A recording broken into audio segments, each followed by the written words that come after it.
Hey everybody, this is Rydo and we're back to Yu-Gi-Oh! Master Duel and video game news. Today is Monday, July 24th. Let's see, the Monster Festival is continuing, I suppose.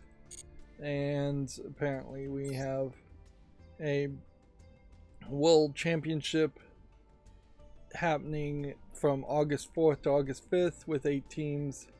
You're supposed to cheer your champions. Let's see. How? With 8 teams, vote for them, cheer them on, simply vote and support the players to receive legacy tickets and other items. Furthermore, 250 winners from those who voted for the winning team will be selected via lottery draw to receive 2,000 gems. How? How do we do any of that? Like, where would that be? Even on the screen, like, would it be under a special mission or what?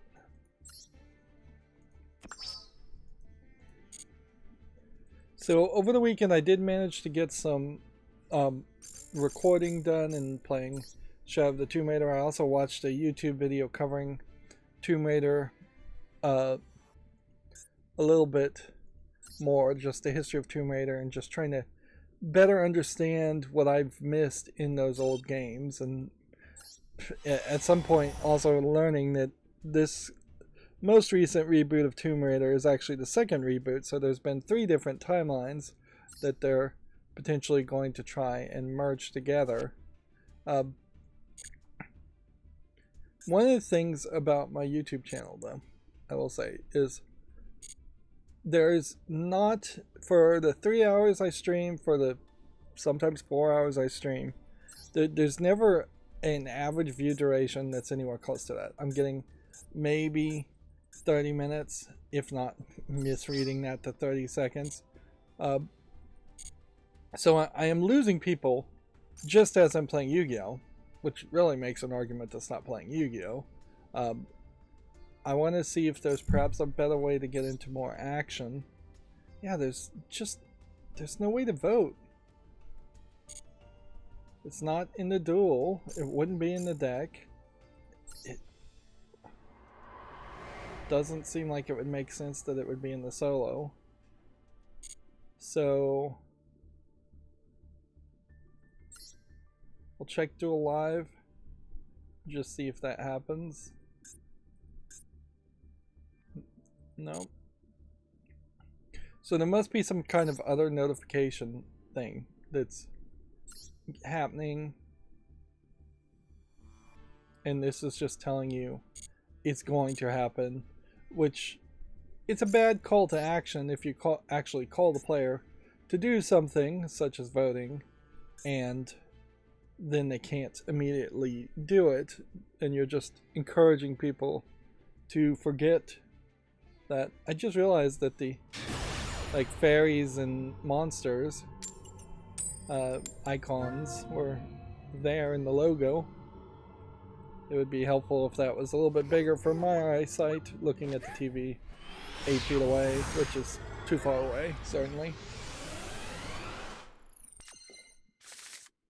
I still don't feel like I'm 100% back as far as healthiness over the weekend, though, but I did get some work done where potentially I was going to get nothing done, and yeah, I'll leave it at that. So the idea, I guess, is to try to have more action and talk about news a lot quicker, which means I really need to just drop the idea of the accountability section at the beginning and maybe see if I can squeeze it in later or just drop it completely.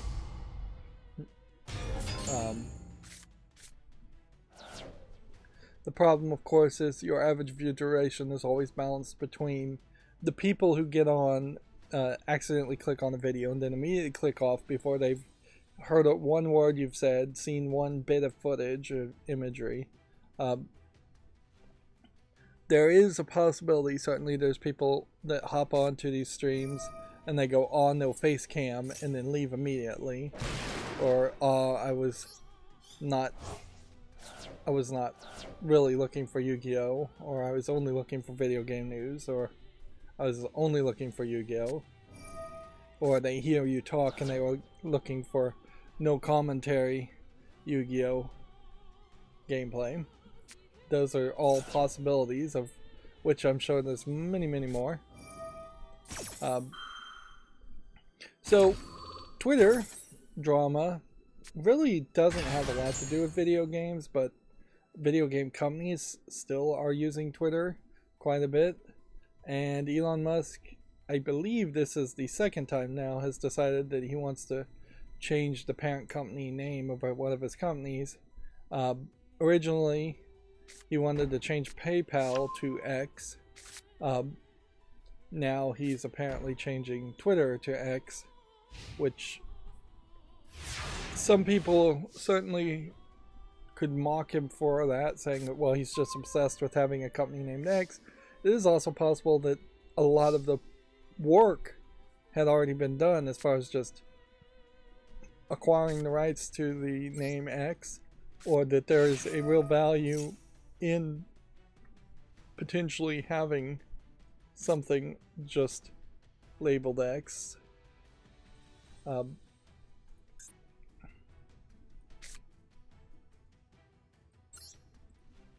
Yeah. The @Twitter handle is still @Twitter, and if anything, I think it would have made a little bit more sense if he said, well, the parent company is going to be called X, and then Twitter is just going to be one of our products, and we're now opening ourselves up to having multiple products. But it doesn't really seem like that's the case, because he's changed the favorite icon, which is the icon that shows up on the tabs, of Twitter to an X. But he is keeping the terminology of retweet.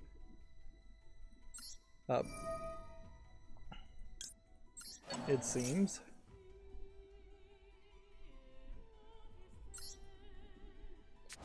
Which I could see Microsoft and Xbox potentially having a problem with a company called X. He already has SpaceX too, so he already had an X. Tinfoil hat theory here. Wouldn't be surprised if there is some kind of like libertarian sovereign citizen type mentality, that if you name a company X, it is somehow not really a company and doesn't have to follow the same laws or pay the same taxes or something like that. But yeah, I haven't heard any evidence to really back up that tinfoil hat theory.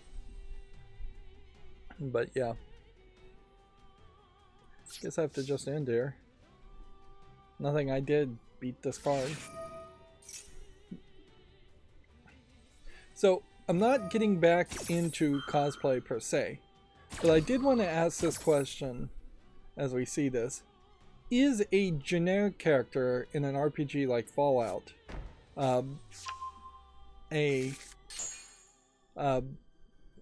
really on the same level as embodying the personality and the character of a narrative character in a video game? In a lot of ways, this is an original creation, because in Fallout, your character is always just your own original creation. Now, as for this cosplay, she just really has a blue jumpsuit on. There's not a lot of details. Noticeably, she's laying down, so you can't even see like a Fallout logo or number, and she just has off-the-shelf boots. She does have some decent props here. Nuka-Cola and Pip-Boy on the arm, comic books that would raise your stats. I'm not sure exactly what that is supposed to be. Or what these are supposed to be. The little bobbleheads.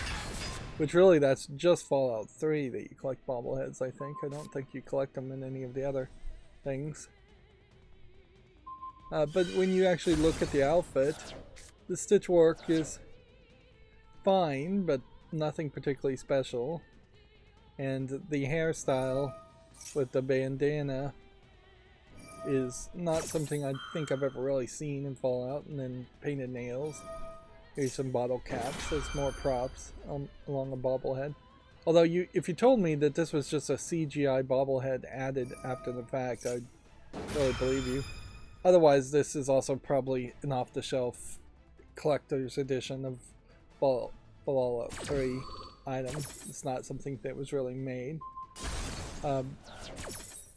You may potentially lose points here for just having that perfect face makeup desire that a lot of these lewd cosplayers, although this outfit's not that lewd, but they all want that as far as perfect makeup, perfect eyeshadow and eyebrows and lipstick and not a single blemish on the face, when in the reality of Fallout you probably should have some scars or some dirt on your face just to better embody the character. That being said, then you get to the exact opposite situation. And personally, I have just never understood why there's so much of a desire to have the Tomb Raider reboot series depict Lara Croft so brutalized, so badly beaten up. Even if you are to take the idea that the staff was overworked at Eidos making the original Tomb Raider series before even the first reboot, let alone the second reboot. And if anything, as far as the YouTube video I watched, there was pretty significant staff turnover after like the second and third Tomb Raider games. But yeah, there's so much overworking that yes, it has been stated by the person creating the death animations for Tomb Raider 1, Tomb Raider 2, those early Tomb Raiders, that he was the only one having fun because he was just enjoying killing Lara Croft over and over again. So you take that and you get it, okay, they resent it, they were overworked, they were being asked to make a new Tomb Raider game in about 8 months, which is way, way too short. They were being pushed in a lot of directions. They were over a barrel as far as being paid residuals, but only getting those residuals if they stay with the company, at least until the release of the game, and being burnt out. The original concept character designer for Lara Croft seemingly left the project after the very first game, after the publisher tried to went very heavy in selling Lara Croft with sex, which, as far as I've ever heard it, Lara Croft was like based on his sister or stepsister originally, and so it was more of in an original concept, I think, attempt at making a girl boss character and skirting any copyright claims of her being an Indiana Jones claim, even though she totally is Indiana Jones. But noticeably on that case, nobody really wants to see James Bond or Indiana Jones this brutalized. Like, even in that like new Casino Royale movie where James Bond is being tortured, they're not showing cuts and bruises to this extent, and in older James Bond movies. Obviously, they wouldn't really been allowed to show that level of cuts and bruises and just dirtiness in general. So, yeah. But even if you were to say the original creators hated Lara Croft and they wanted to brutalize her, why did Crystal Dynamics come out of the gate? Because by that point, Eidos had basically gone out of business and lost the rights of Tomb Raider to Crystal Dynamics and Square Enix. So this would have really been the first time Crystal Dynamics had even touched the game, and they were still, to even a further extreme, brutalizing the character and lovingly animating death sequences, which they have toned down in the third game. It's much more repetitive than I think it was in the first game, and less likely that you really will die. And there are just some times where you will just kind of fall and hit the ground and not have a further animation. Whereas if you fall in the water, you fall in the water, then you smash your head on a rock.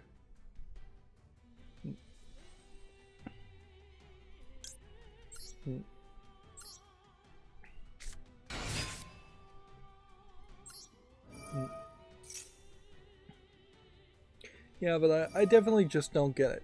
And I don't get why I guess cosplayers really just have to follow the game.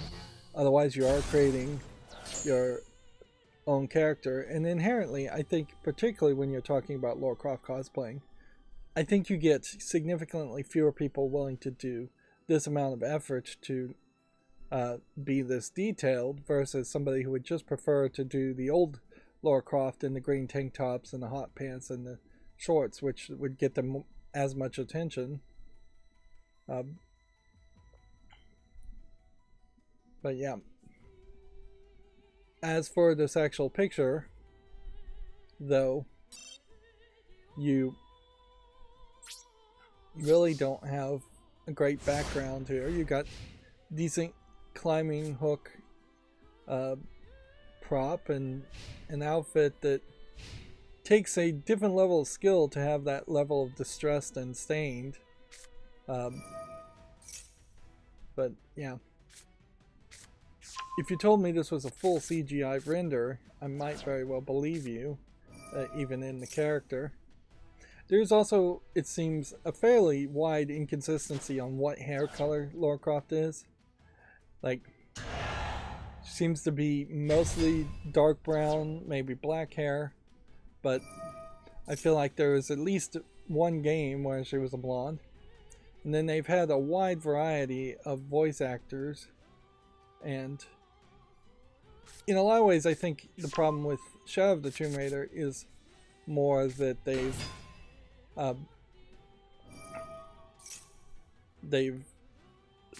had a voice director tell her to be dark and swollen and sad in everything she reads as far as descriptions, which just makes her come off very mopey, even in situations where it doesn't make sense for her to be mopey. There was one collectible that she reads the description from, and she has this kind of upbeat happiness that you can hear in her voice and just in the pacing and the tone, and it's really in an inappropriate position for her to be upbeat and happy, which obviously all the collectathon items were just randomly recorded and randomly placed in the game.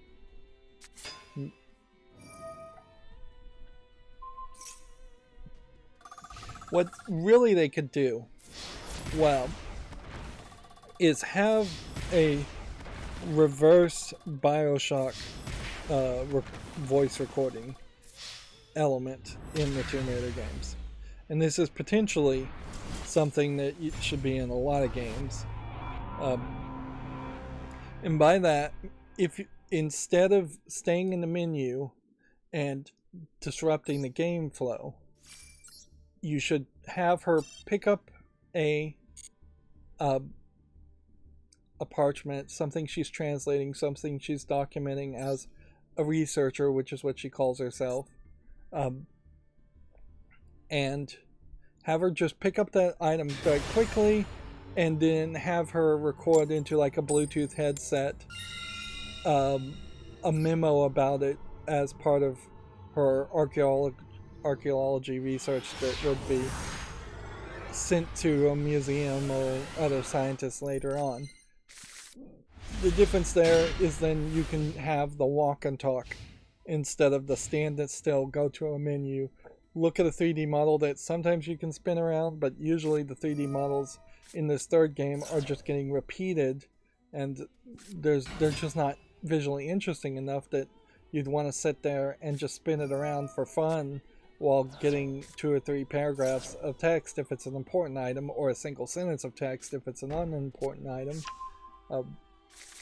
A lot of the collectathon things are really just almost certainly handwritten notes from an actual researcher in the real world about Mayan civilization and culture, or Peruvian civilization and culture.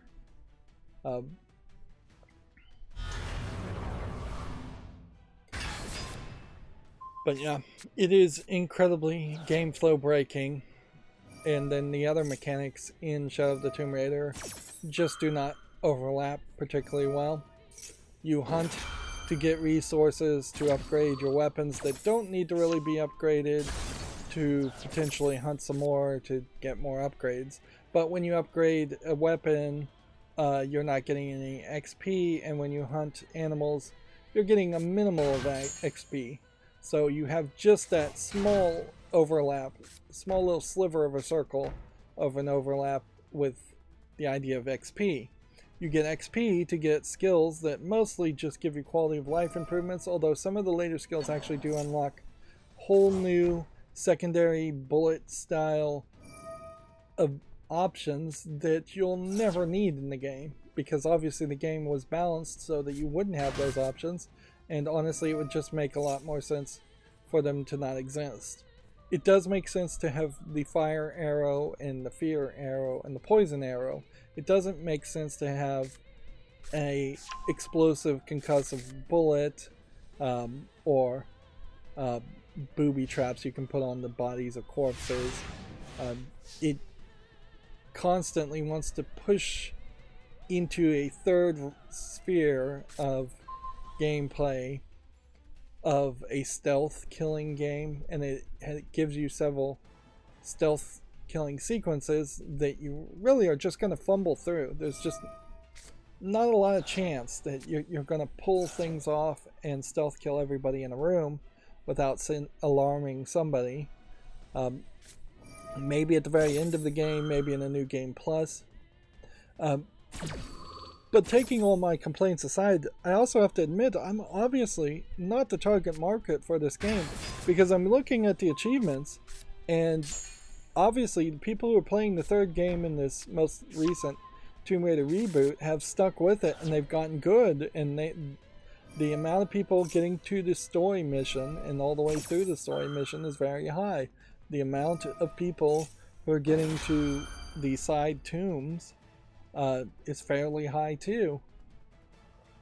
So they are much more engaging with the content, and I have this deluxe edition that gives me even more content, and I'm in this weird situation where I'm just not really in the mood to do the deluxe edition subquest. They may be better. I'm not really in the mood to do the submissions at all. And doing the submissions, which just mostly take you to retracing places you've already been, will just again give you XP, which really just gives you skills, and that's it. Well, let's see if there's anything we can do here. These new pop-ups for Yu-Gi-Oh! I still don't really fully understand what they're doing. Then the last cosplay thing I wanted to mention too is this is back to the idea. Here you have Slytherin Girl, which is basically just a cosplayer with a green robe and a green tie in a schoolgirl outfit. It's not particularly going for any character like Luna Lovegood or any named character that you could even pick out through, I think, a fairly high list of characters mentioned in the Harry Potter books. And she's just sitting on the stairs and showing a lot of leg and just off the shelf shoes and school outfit and robe. There's no Slytherin patch or anything like that. So you assume that that too is basically just an original character.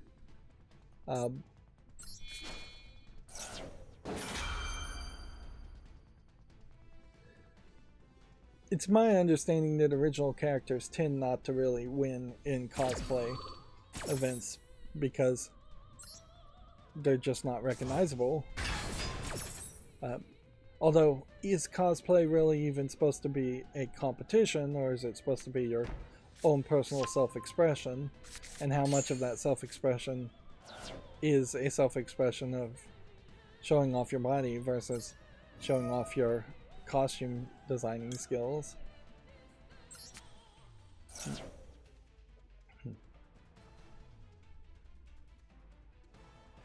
The other part of this one cosplay image, though, is that it's hashtagged Hogwarts Legacy, and if it had any direct connection to Hogwarts Legacy versus Harry Potter Magic Awakened versus just Harry Potter in general, it would be a character with a name.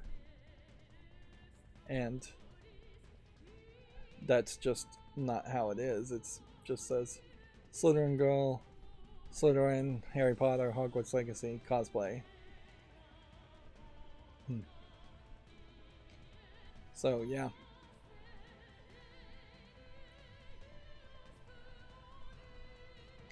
One of the things I would like to see, potentially, is figuring out, personally for me, whether I'm sticking with Twitter because there really is no better option, and Threads doesn't seem like it's growing fast enough. People not really talking about Threads this week, or even last week. The slow rollouts of a lot of these things. What is the other one called? Skybox or something? Blue Sky. Yeah. There's one called Blue Sky that people have been hyped about for at least a month, if not longer. And it's just been very slow to roll out. And even the tech people who hop onto everything very quickly and start to hype these things, like, they stop talking about it after a week. It's very much like the Giant Bombcast and mainstream video game journalists in general, in that they have potentially early access to things. Video gamers have early access to games and are playing them before they're released.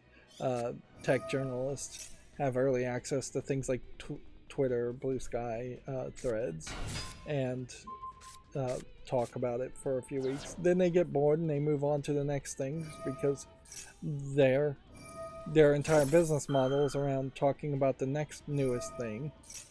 Whereas real people need stability. We need either a real Twitter replacement that actually works or not, or we're just sticking with Twitter. But if there was a better replacement, I probably would go through a better system of finding more wholesome, I guess, for lack of a better term, cosplay, and see how much of that really exists and how much of that might change the perception. At a certain point, a lot of cosplay is only done for conventions, and conventions themselves are dying.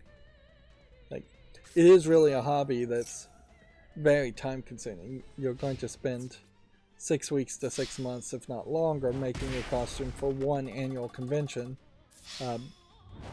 You're not doing a bunch of cheap lewd cosplays for your OnlyFans on a daily, weekly basis. At least I would assume some cosplayers aren't doing that.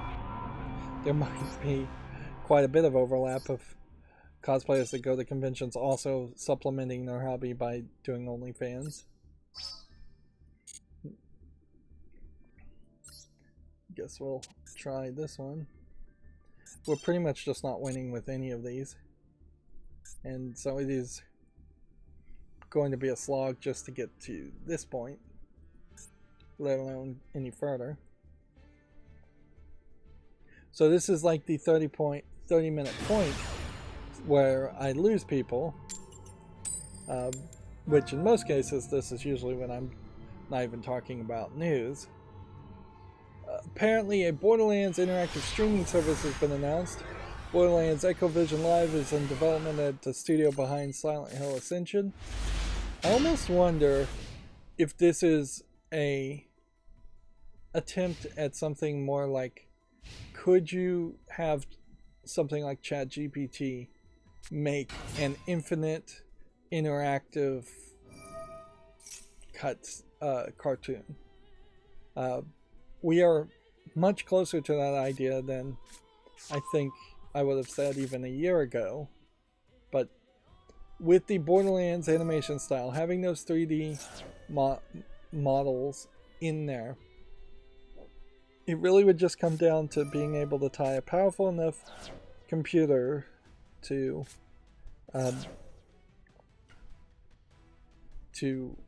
the mouth movements and having the right kind of interface and interaction.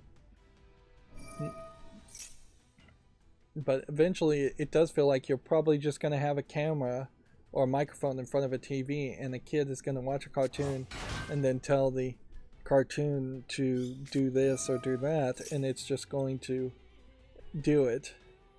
There probably should be some delay and some oversight at the moment if you're going to do something like that.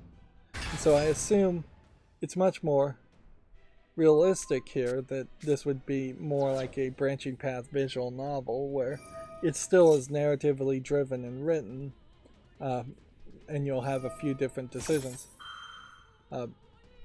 Now notably, we've seen Netflix try this before. This isn't actually Netflix, I think, doing this, but we have seen Netflix do this with the Bandersnatch app, and there was a cartoon one where a cat was trying to like break into a house and steal, be a cat thief and steal jewelry or steal a painting or something. And you can definitely, in those Netflix ones, see the edges and see the gameplay mechanic when the video just pauses and it asks you to do something left, choice A or choice B. But yeah, I don't think we are 20 years away from potentially having enough power to always have a customized, randomized cartoon with characters. The problem I think you run into right now with the idea of Borderlands Echo Vision is that you're still just dealing with Borderlands characters who are mostly annoying characters. There is not a lot of love for the crazy psychopaths that were designed and written to be psychopaths on Pandora. Like, people kind of like the Firehawk, and they kind of like Tiny Tina, but Tiny Tina has been overplayed, whereas other characters that people I think may have liked more, like Mr. Shank, probably isn't going to show up. And then, like, the midgets, being called midgets, it was not PC, and intentionally not PC when the game was originally released, and now it's really not PC. PC in this case meaning politically correct. There's also the element of live here, so I don't know how that really would work either. So this could really be fairly groundbreaking. But it also points Borderlands in a totally different direction. And it does feel like 2K is really, really trying to make Borderlands this multi-genre game series that I just don't think it really can handle. I wouldn't be surprised if, for the most part, it is really closer to a Telltale game that is somehow being played live, or the live is just not accurate description. And that they are not trying to create something new yet again, but instead have a Borderlands Telltale type narrative without working with the new Telltale company.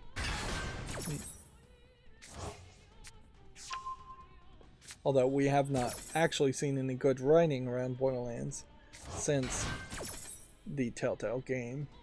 And they've killed off and changed so many characters. Yep. Borderlands 3 noticeably not well received because of its poor writing and characterizations. We have a Video Games Chronicle story here. 14,000 retro games have been added to Xbox, largely thanks to Phil Spencer. And so it would be crazy to speculate that Phil Spencer is now in charge and that's why this is happening, and Major Nelson, Larry Herb, is leaving because of this happening. I'd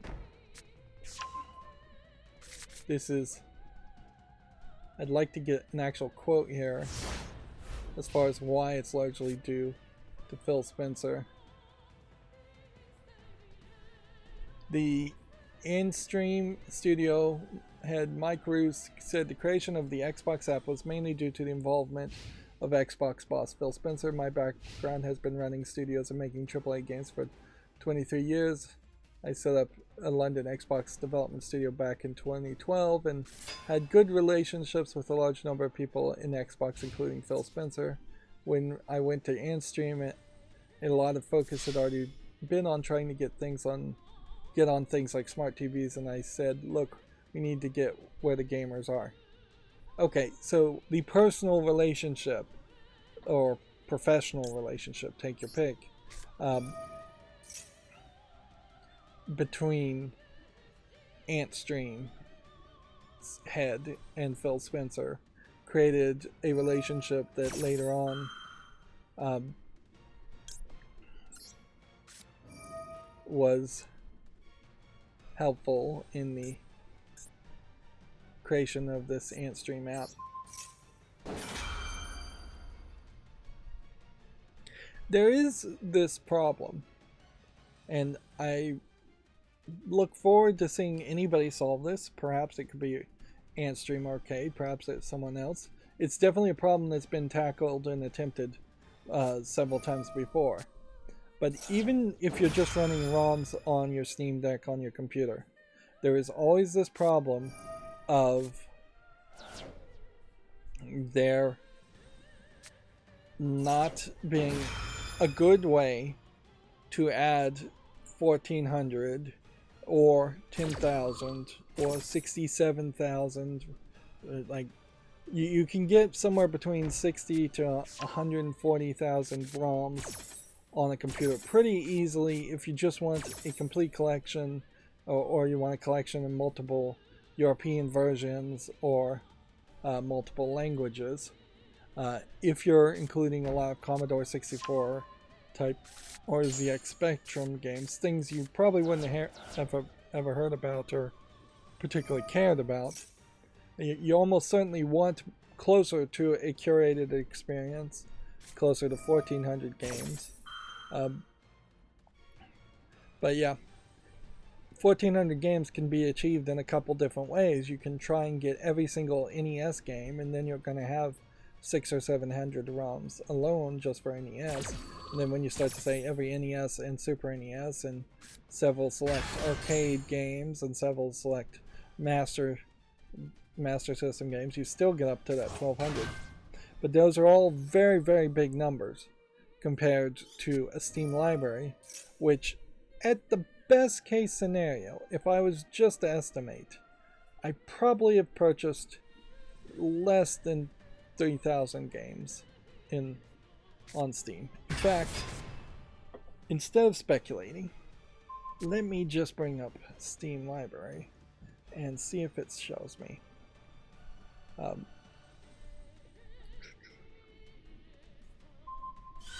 see.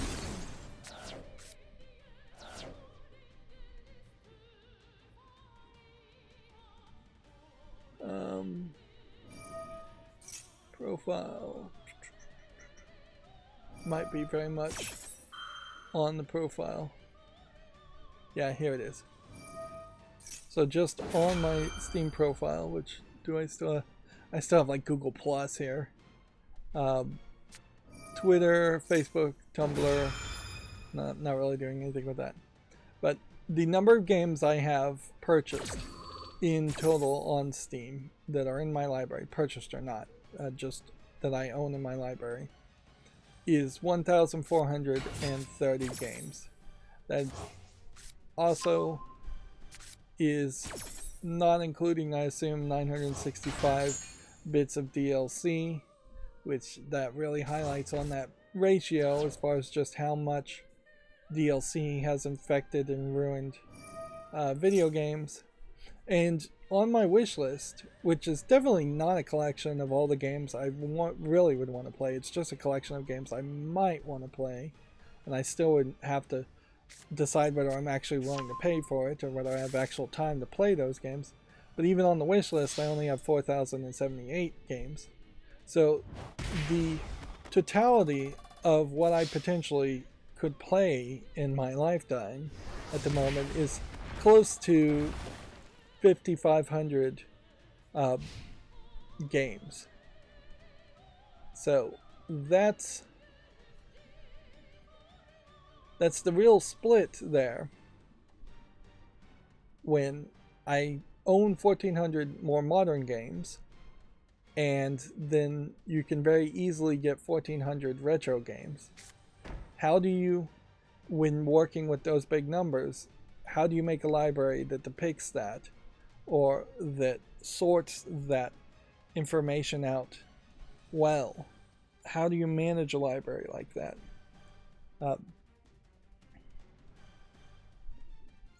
That's the difficulty, certainly. And libraries have had that difficulty, certainly. And there's not the best systems, even there. You want there isn't really a great equivalent to whatever the new system is, as far as whatever replaced the Dewey Decimal System for video games. The best I figured out how to do is just have subcategories in the library that they break up action games into a subcategory, or adventure games into a subcategory, or fighting games into a subcategory, and that helps me manage fairly well, but not amazingly well. And that information has to be somewhat accurate too. And when you start to get into retro games, it becomes harder to find a way to label old games as far as an action game or an adventure or fighting game. Like, that information has to be typed in by somebody somewhere.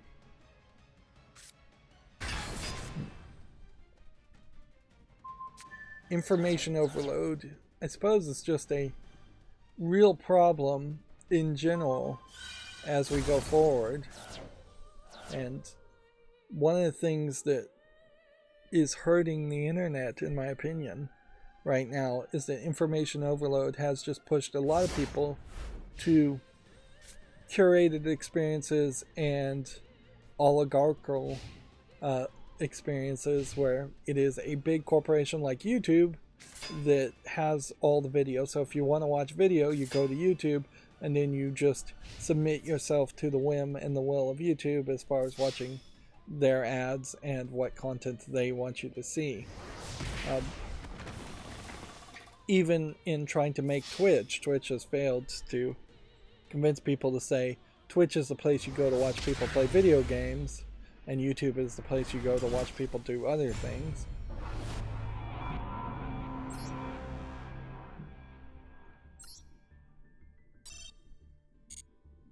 Yep. Feels like this is really just going to be a super slow grind. So, Sony Interactive Entertainment announced its China Joy 2023 lineup. This is part of the this includes the China Hero Project titles and more being on exhibit. There is several games here that they're going to highlight. China has been, from what I can see, not really paying much attention. They've definitely been pushing a effort to make sure Asian companies in general continue to do business with China or do more business with China instead of doing business with the Western world in general. One assumes that's mostly the United States, but really it is just the Western world. The problem with that is China is China and has done all the things that makes people not really want to deal with China, and they have been mostly supporting Russia's invasion of Ukraine, which is definitely a bad look for them, even amongst other Asian countries. Just in general, because if China silently endorses Russia invading Ukraine, then they are also just maintaining their one China policy of taking over Hong Kong and Taiwan and other places like that, and just more and more territorial waters and islands around them. That being said, that could change at any moment. I did hear a few weeks ago that Russia bombed trains full of like grain to going to China, perhaps on accident or perhaps intentionally, which that could be the first step to souring the relationship.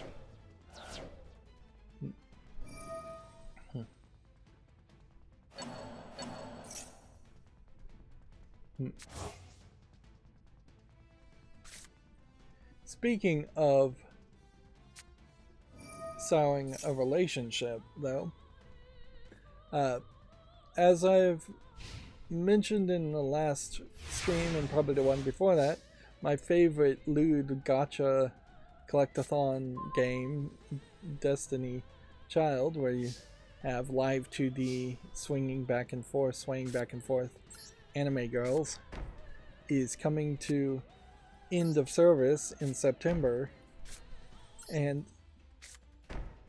yeah, they are giving enough rewards that honestly I think I probably will be able to, if I just put a lot of effort into it, hitting the button and automating things, I think I may be able to just get all of the things you might want visually as far as costumes and outfits unlocked before it transitions to a memorial version of the software, which they really haven't explained what the memorial version of the software really is going to be, but at the very least it's going to let you see the characters and the outfits you have.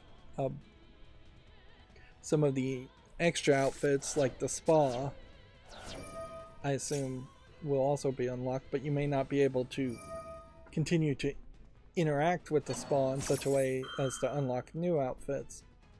At a certain point, they really should just unlock everything and just say, hey, here's all the characters, here's all the outfits, let's just release a completely different game just to highlight our character and our art, which was the main selling point. I also want the background music and the story. I'd like the story to actually wrap up, but I suspect there will be either a very abrupt thing there, or it'll either be way too rushed and a bad ending, or it will just not have an ending at all.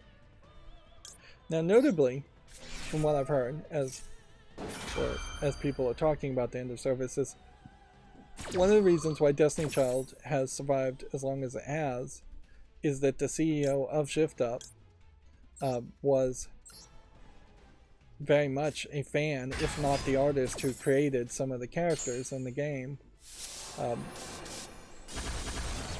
Which that level of support can go very, very far. I'm very blindsided by this statement that it was just not making money when, as far as I understood it, it was making money.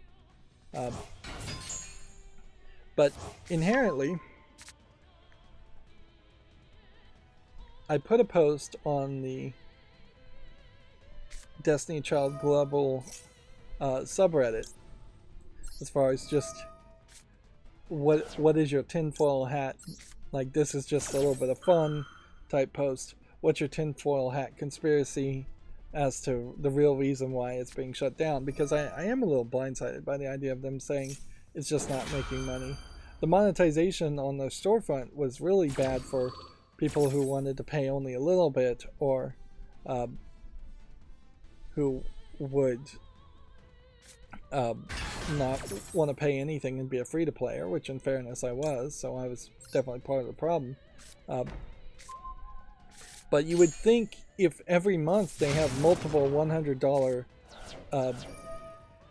microtransaction DLC options, you'd think somebody is purchasing that to a level that makes sense, because they have never shifted the prices. They never tried for even a second to say, hey, let's reduce the prices and make things cheaper next month. They've never really complained about not making enough money in any way. And they haven't offered new or different things to try to make extra money. Now, notably, for the past year or two or three, they've given up on trying to stop bots. And that probably highlights how quickly after they released their new game, Nikke, they had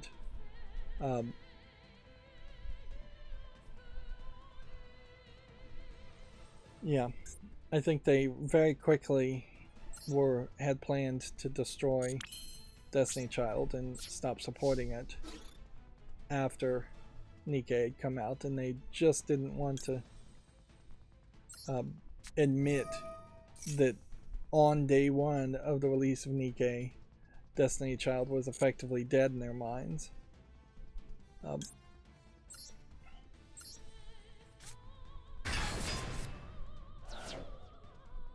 And they probably wanted to buy themselves some time just to make sure Nikke actually did succeed.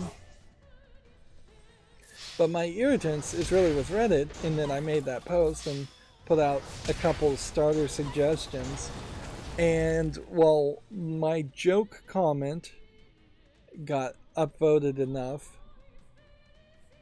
the two legitimate tinfoil hat conspiracies, so not really that legitimate, comments, as far as this might be a reason really that they contributed, or that might have been a reason that they're stopping. One of the suggestions was that they had just shown a lack of interest in getting rid of the bots. It just got downvoted to the oblivion, and downvoted in the exact same amount of downvotes. And as a lurker who really hasn't engaged with Reddit, that is not a good experience. And that's always been my experience. Like, every maybe year or two, I try to post actual original content or comment on something, and it either is just completely ignored or it is downvoted. And I can either say that there is karma bots and karma farms, and say that there are bots on Reddit, which I suspect heavily there are, or that there's just a brokenness in the popularity contest system of Reddit, which obviously that system is broken. Of course, people are for the most part staying with Reddit that are staying with Reddit, and people that aren't staying with Reddit have moved on to mostly Discord. But yeah, the popularity-based system does not work in small communities. It possibly works in very large numbers. It is possible for things to work at scale and not really work in small groups. The fact that potentially somebody has a karma bot and they'll downvote me, and then that karma bot will have 6 other bots downvote me, so I'll have immediately -7 karma because one real human and 6 other people, 6 other bots have downvoted me, to the point where the message is not even being shown because it's in that negative karma. That's a broken system in a community that for Destiny Child Global at most has like 40,000 followers, and in reality probably has 200 people that actually look at it and comment.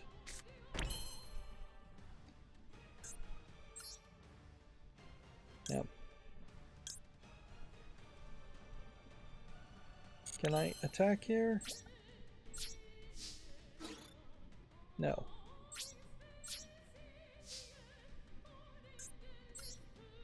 So we gotta do something.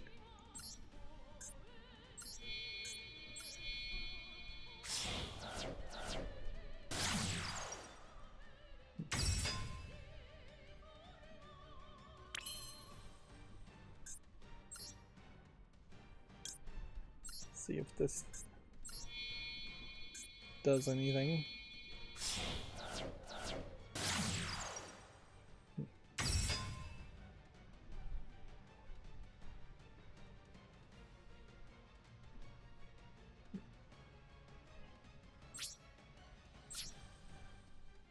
Yeah, I don't think either of that's gonna work.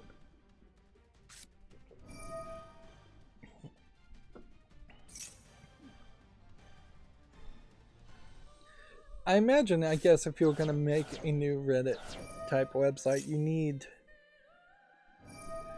to really just have 3 websites with 3 different filters.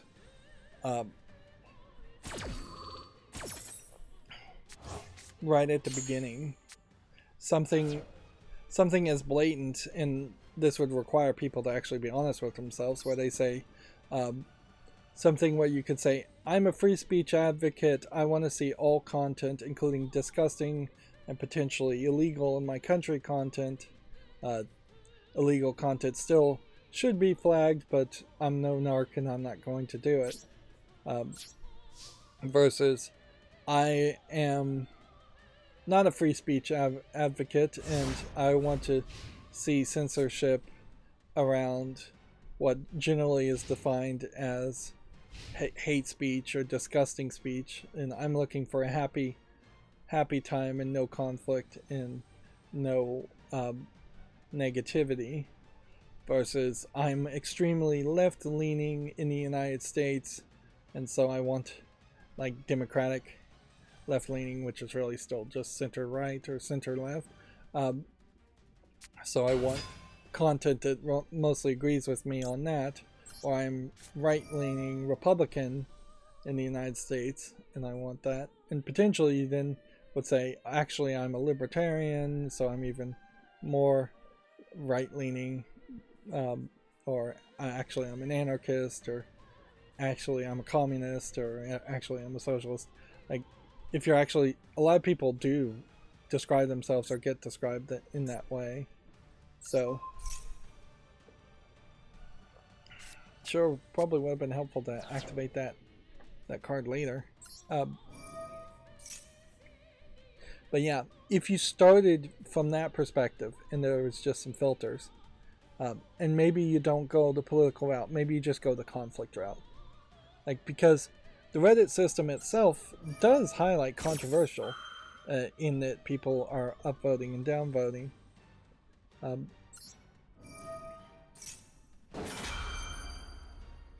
But I think if I was going to make a system like that, I would get rid of the upvoting and downvoting.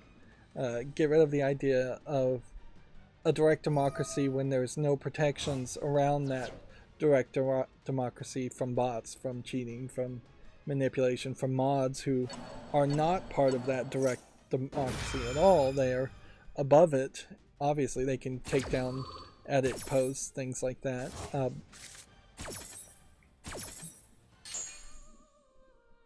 Yeah, very much you don't really have democracy, a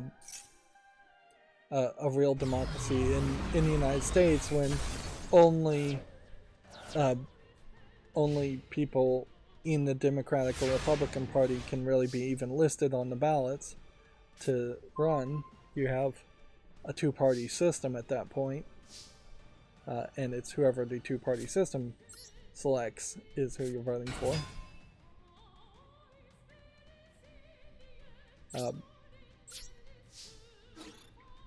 So instead of having that upvoting, downvoting thing, if I was going to make Reddit, I would potentially have an algorithm that tried to measure the hotness of a statement.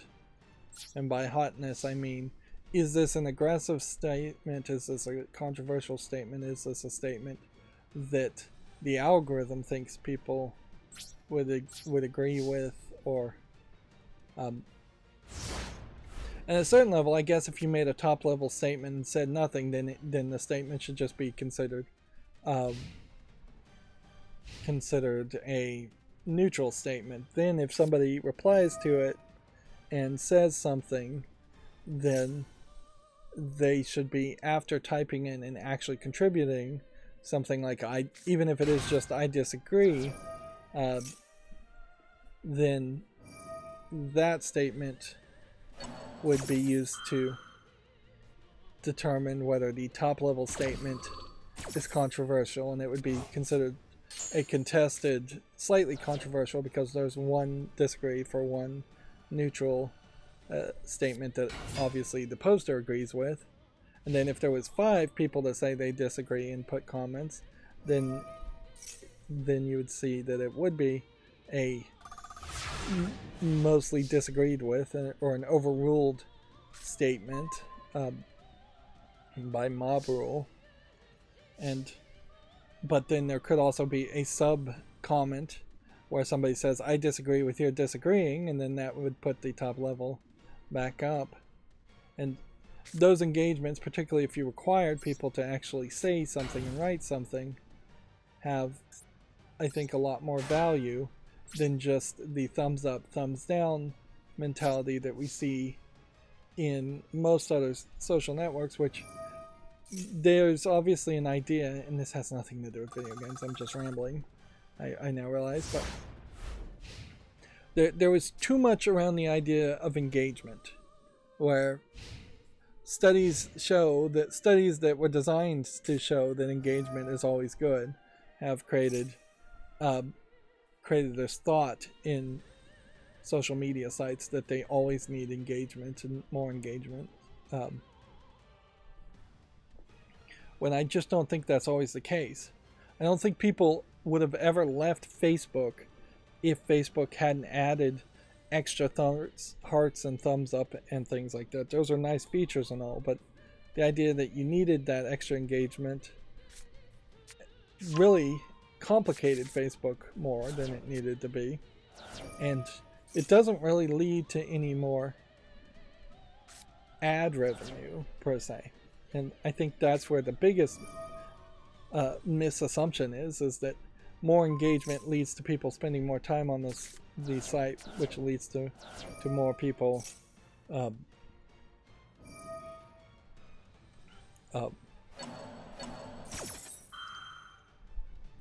seeing ads. And honestly, if I was going to make a new social media site, I would like to base it in some foundations, if I really could, of just fact. Some undisputed facts that must be undisputed and agreed to for you to even be on the site. Like, let's just say regardless of definition, everybody wishes, I agree and wish good on all people. Like, you could start with that. Good is good. Whatever your definition of good is, I'm going for that. I'm not going to, in opposite of that, like try to do bad things or wish ill will on people. And you start with something like that. Or you start with something even more basic, as far as just a fact. Let's 1 + 1 = 2, and then if you have a little question mark here at the bottom, it explains in the math system of a 10 base 10 numbering system, 1 + 1 = 2. If you're not willing to agree to that basic fact, gravity exists, time exists, light exists, basic scientific facts. Start people off on just that general journey, and maybe even create a branching section where you start to get into some disputed things, like the world is round. If they say, no, I don't agree that the world is round, then they get put into a flat earthers group that is a sub-filtered section of the site. Or, I don't believe in evolution. Okay, you get into your sub-filtered site, and then that better categorizes your group of people. If anything, I guess that's kind of like Google Circles, with the difference being you're being forced into a circle, and there's potentially no way out of that circle. Or there's probably should be a way out to say, actually, I've changed my beliefs on this point. But in general, I think the onboarding process of a new social media site would be nice if everybody had to admit 1 + 1 = 2. There's not a lot of people that dispute that. And people that can't do math, or that refuses to admit that, are either too obstinate or too crazy to be on any social site. And maybe that should be the whole gimmick of a social site, is that you would just have people posting beliefs, opinions, and things that are more facts, and people would be voting for those simplistic statements of facts. That is, in some way, what Wikipedia is that you have the whole world arguing, or the people that are editing Wikipedia things arguing about what are flat, neutral statements and statements of facts, describing things. Of course, Wikipedia suffers from the problem of having relevancy problems, in that Wikipedia will not let you have a web page describing like an individual person who is irrelevant. You can't make a Wikipedia page about your high school teacher unless your high school teacher has done something that makes him relevant and newsworthy, worth having a Wikipedia page. Anyways, I guess that was a really, really long way of saying I'm kind of peeved at Reddit for being downvoted. I really didn't mind being downvoted. I mind the fact that some subreddits that are so small and some posts that don't have that many posts are downvoted to the point where you can't see them, and that the spam problem and their downvoting system just to hide spam is so bad that was their solution. Generally, on Destiny Child Global, if you're putting a post there, you're going to get 5 or 6 comments. It doesn't make any sense to hide any comments at that number and that level. Wow, I just ran out of cards. It would make sense to perhaps only show the top 100 by default. Let's do one more game. I'd like to actually win today once. But until you have enough conversations in the top 100. Nothing really should be hidden. Like, most subreddits that I follow are niche enough that they're getting 1 or 2 comments at most. A lot of them get none at all. You compare that to what you see on the front page, and you have thousands and thousands of comments as far as people seeing the front page, and that's it. Which that's always been the problem with just even real world newspapers, is that the front page, above the fold, the part of the newspaper you used to be able to see for free in a newspaper stand back when those things existed, those headlines on the front page above the fold were seen by people far more often and discussed far more often.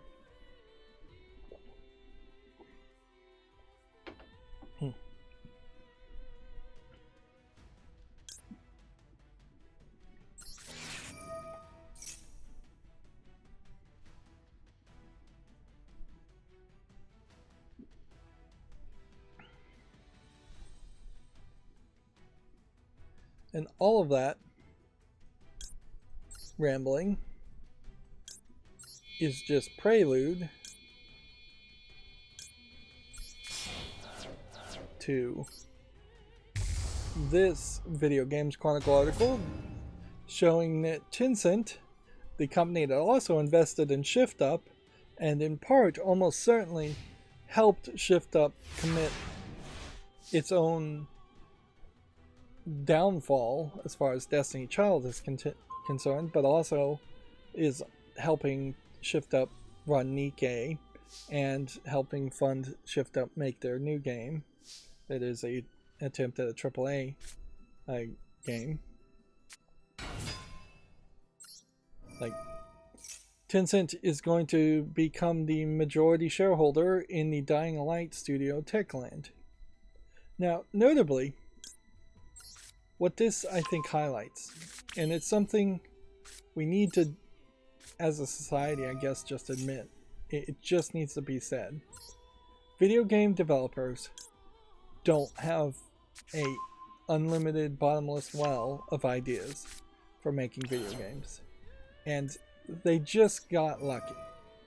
And this is kind of the problem in general with capitalism, particularly in artistic forms of media, is this thought that if you're a one-hit wonder in music, that is just your first single, and you're going to be able to make another single, and you're going to be able to make a full album eventually, and then a second album, and a third album, and then you'll be able to go on tour with your library of several albums.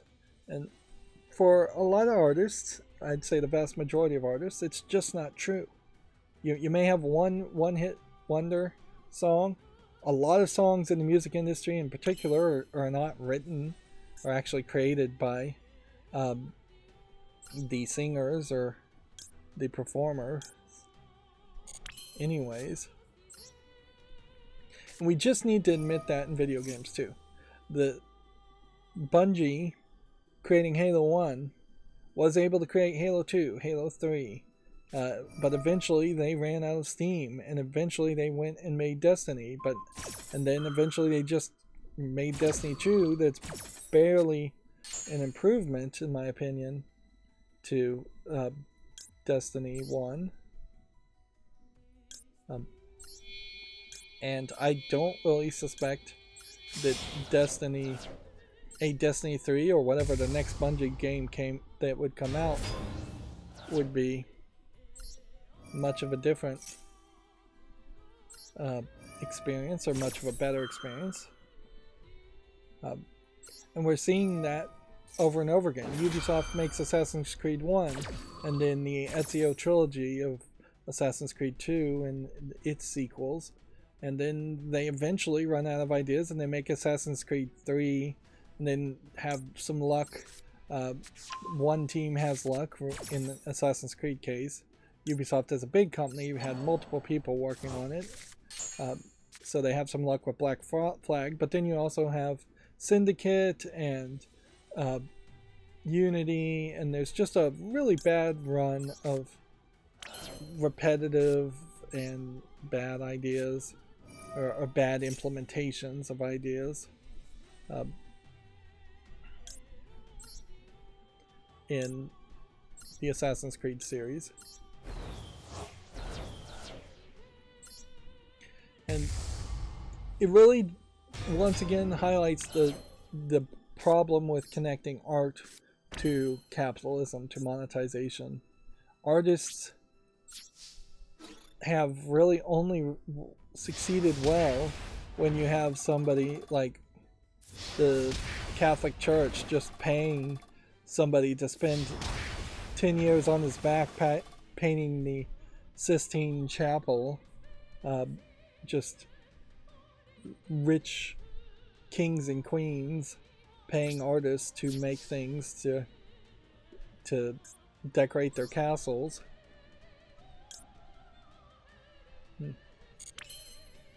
But yeah, when you get into something like Van Gogh, or Van Gogh never, I think, sold a single painting in his lifetime, that is just not viable in modern society, where I think Van Gogh was also the son of a rich person, which tends to be the case for artists that have the time to work and make enough art to be remembered. But patronage is the word I'm looking for. Is really the only way art works. And video games, in my opinion, have to be art. So the whole system is really broken. My suggestion on how to fix that, which would fix problems for a lot more people, would be to have universal basic income and force game developers like Techland to take a massive haircut on how much money they're getting paid, in favor of giving them a lot more freedom of expression as far as making the next game they want to make, and taking whatever amount of time they want to make with it. Plus, if universal basic income existed, a lot of people who would love to be in the game industry but don't live in the right places or have the right funding would also come into the game industry, and we would shift the game industry back away from overly bloated projects that cost $300 million to make into AA, single A projects that take 6, 7, 8 years to make and are being paid with just out of a UBI paycheck that's going to everybody. But yeah, my opinion around this is that Techland was out of ideas pretty much after Dying Light 1. They did a really good job of making Dying Light 1 one of the biggest, most DLC filled, most polished game. And then they made Dying Light 2, and it wasn't as well received. It wasn't terrible, in my opinion, from what I saw, but I haven't actually played Dying Light 1 or 2. That is a big problem too, is increasingly I'm having to say, I haven't played this game, I haven't played this game, I haven't played this game. And I'm having to talk about games I haven't played. But yeah. And it's worth pointing out that Dying Light 1 is just Dead Island 2. Techland made Dead Island 1. So when they stopped being in charge of making the Dead Island series after Dead Island 1, they made Dying Light instead, and it's the same concept, and it's a decent concept, but they should have totally not made Dying Light 2. They should have made something completely different, and they just didn't have a different idea there. Slight changes in how Dying Light 2 plays, but it's still the exact same style of action RPG game that has to then at some point really be compared to a lot of more established action RPG games that would come in the form of Japanese action RPG games. And I don't think it really holds a candle if you start to have those comparisons.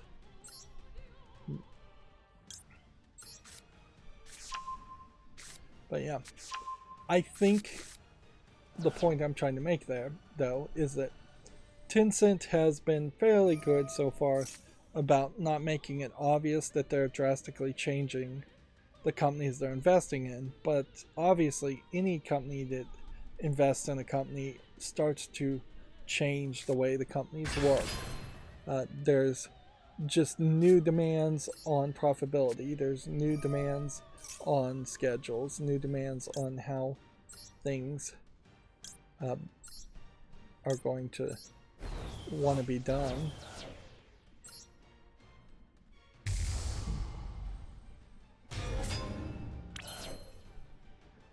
Okay.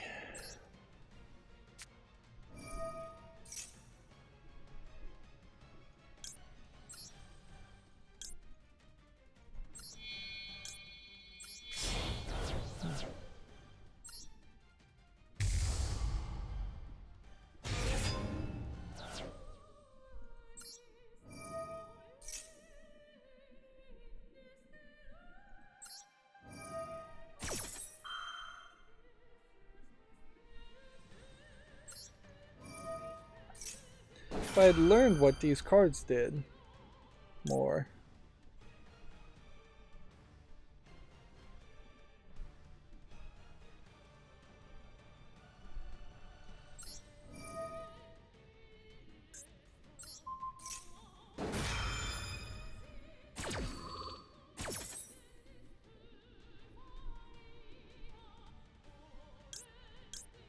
Let's find the one with the most amount of attack and go with that.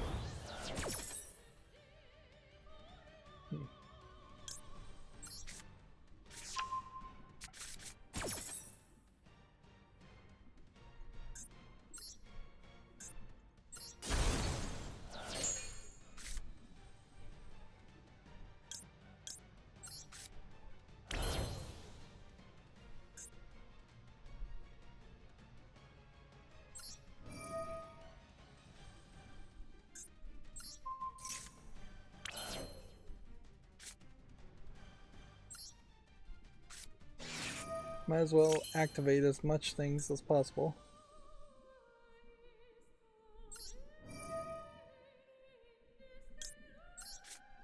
I think this is where these cards in particular would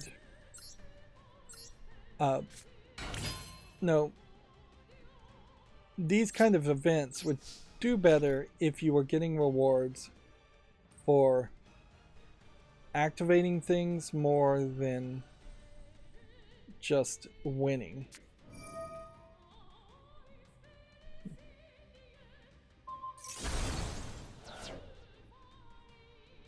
Okay.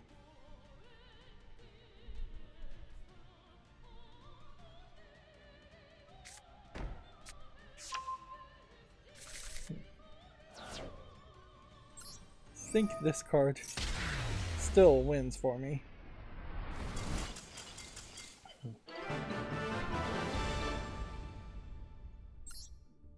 That'll be the last game for today. We got one victory, one card, 8 gems, and 1 legacy pack. And that gives us 500 gems. And see, this is really where I think it would be better, is if there was just a list of things you're supposed to do that would be very natural as far as just normal summon, activate spells, traps, things like that. And that was giving you some points towards these medals, instead of just medals being a currency for victories that is different than the currency for victories in ranked play. That would be nicer, certainly. But yeah, I definitely want to get to this point to get this glowing rod, which is visually not even that interesting. Ideally, I'd want to get to this point because that is a larger amount of gems at 300. And then legacy packs and titles would be nice, but I don't think I would spend the extra time on that. We don't have really the worst amount of gems anyways. So as far as the monster festival, special summoning, we have done. Winning, we have not done much. We've only won once and we have 6 more days. Destroying cards, we've made some progress there. Normal summoning, we've made some progress there. In dueling in general, we've made some progress there. And then as far as daily quests go, Ritual XYZ and dueling in solo mode excluded, we have everything else collected. This is still too slow, though, collecting all of this. And that gets us up to 6,111. I don't know how I got to 111 gems, but I guess at some point they started to give me individual amounts of gems since I just got 8. The Ash Ketchum's final Pokemon episode will debut on Netflix next month. Ash and Pikachu have starred in almost 1,300 episodes of the show.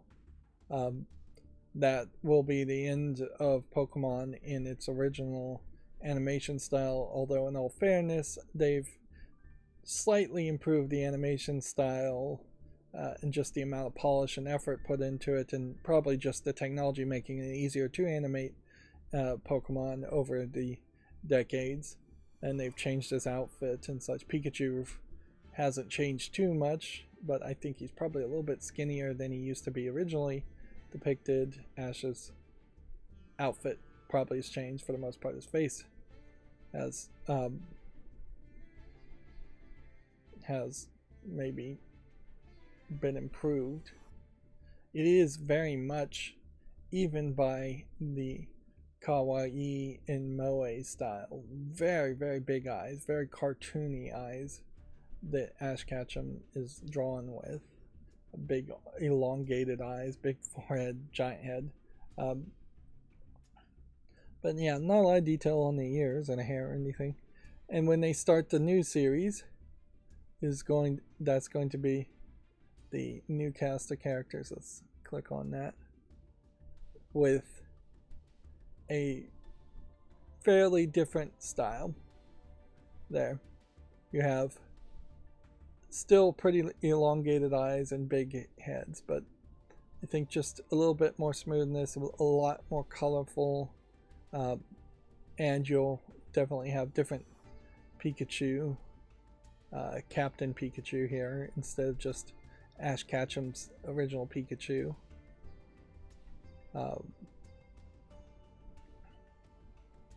But yeah, I'll leave it at that.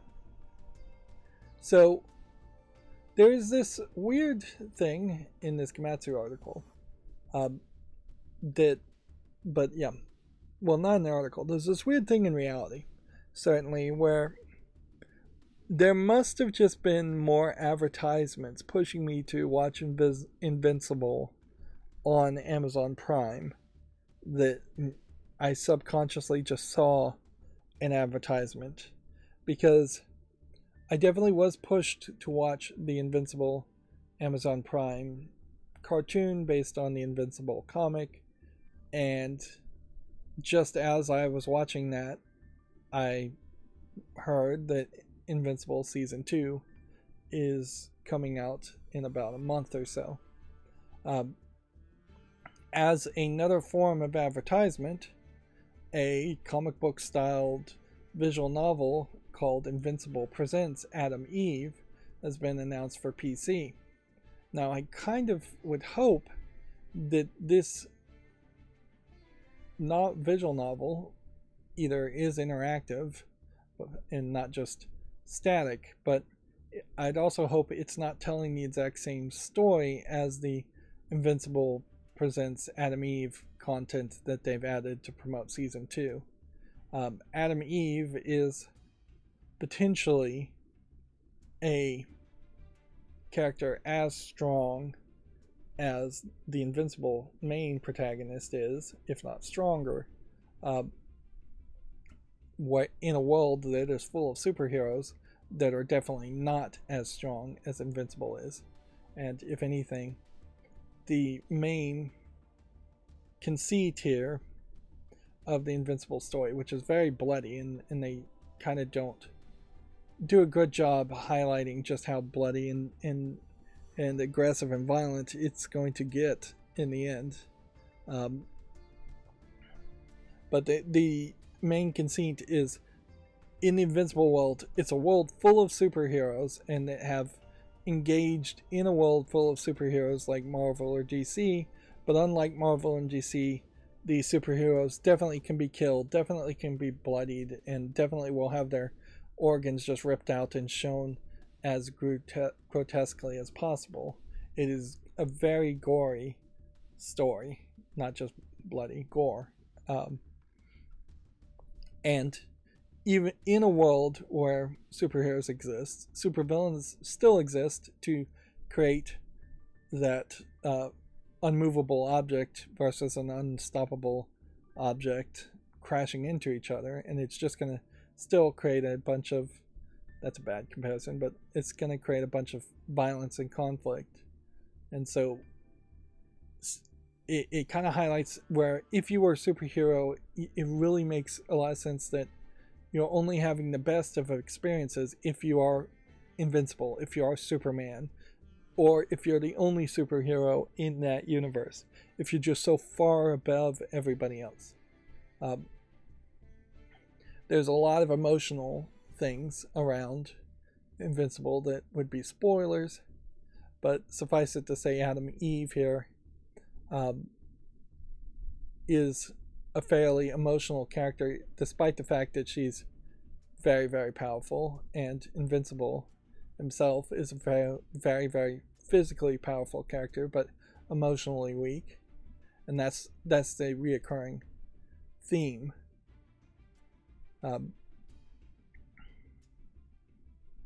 So let's go ahead and just see what this looks like. Here is Invincible, and yeah, this animation does not look particularly colorful enough. It's really dim for some reason. It looks like there might be some interaction here in actual gameplay. One of the things about the teaser trailer image, though, of Season 2 of Invincible is that they show a lot of characters that you get introduced to. You get introduced to a lot of characters, like this guy. And almost none of those characters could possibly be around in Season 2. There was just too much death that happened at the end of Season 2. Although they do open up the door fairly well that people that look dead can also be brought back. So I'd say this doesn't look like the animated Adam Eve thing. Now, would I say you should watch Invincible? If you are okay with violence and gore, then, and very mature. If you like The Boys, then you probably would enjoy Invincible.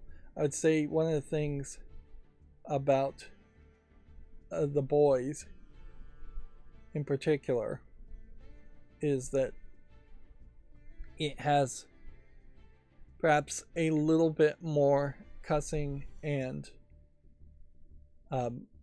sex in it, and that's something that that Invincible kind of strays a little bit more away. And honestly, in The Boys, it is getting farcical just how much sex and violence is in The Boys, where Invincible stays more realistic. And yeah, it doesn't really have sex and nudity in it, but it's more emotional and more violent and more gory because it's a cartoon. So here's Larry Herb just going, X, huh? Okay.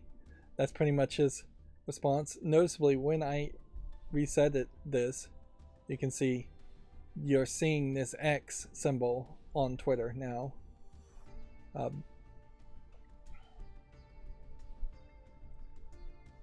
Yep. And anytime I'm clicking on a tab that I had open before, it's reloading and changing the favorite icon from the blue Twitter bird. In fairness, the blue Twitter bird and the blue visuals aren't iconic enough that you really feel the need to keep that. Like, I could see the idea of changing it, but perhaps maybe having a stronger argument or a stronger product to change it to than just X.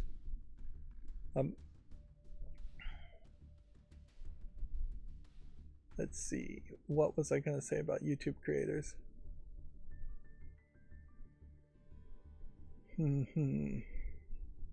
Oh, yes, there was this tweet that caught my eye from YouTube creators. What's the first thing you do after uploading a new video? Watch it, reply to comments, relax, or other, and then they want you to engage because that's all they really care about on YouTube creators, which is so stupid that YouTube creators is not really trying to help creators or support creators. They're just running their Twitter as a way of trying to get as much engagement for themselves. It's not like they're getting ad revenue share for engagement. I don't think anybody on Twitter has something like that, although they have announced something like that, or they most recently may have announced something like that. But YouTube creators has tried to get engagement for a long time. But yeah, it's these first two are insane. If I make a 3-hour video, even with my new procedure for checking for errors, I am not going to upload the video and then watch it all the way through. I'm going to play the video on my computer using just Video LAN client or some other video player and skip around. I'm totally willing to take the risk of having the video upload and then something on YouTube's side messing the video up, because I can't really control that anyways. But yeah, if you are watching your own video, you're giving yourself maybe a little bit of artificial watch time and one extra artificial view, and potentially helping your video in that case. But you're also you're doubling the amount of time at least that you've spent on that video, particularly if in the case of people who are editing their videos, which is most successful content creators, is that they aren't just doing everything in camera and live like I try to do. They are making footage, they're cutting the footage down, they're watching that final cut multiple times. The second one is also incredibly stupid, because if you just uploaded a video, there should not be any comments on that specific video to reply to. So then the only comments you possibly could reply to after uploading a video would be comments to another video, which you should have already commented to and interacted with. Relaxing, you can't really go wrong with relaxing. Relaxing too much will hurt your channel, certainly, but people need mental breaks and to recharge, so there's nothing really wrong with that idea. As far as other, I would like to see what the other things are, and let's see if there's any comments here. Here you have like promoted on socials, which makes a lot of sense there.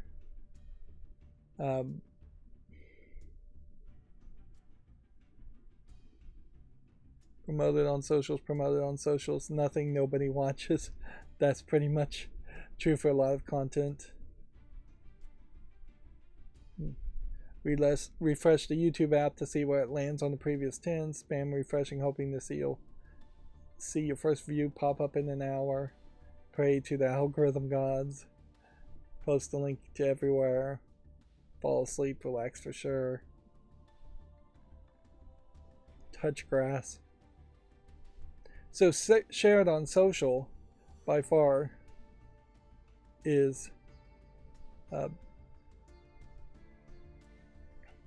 the legitimate response that people are giving.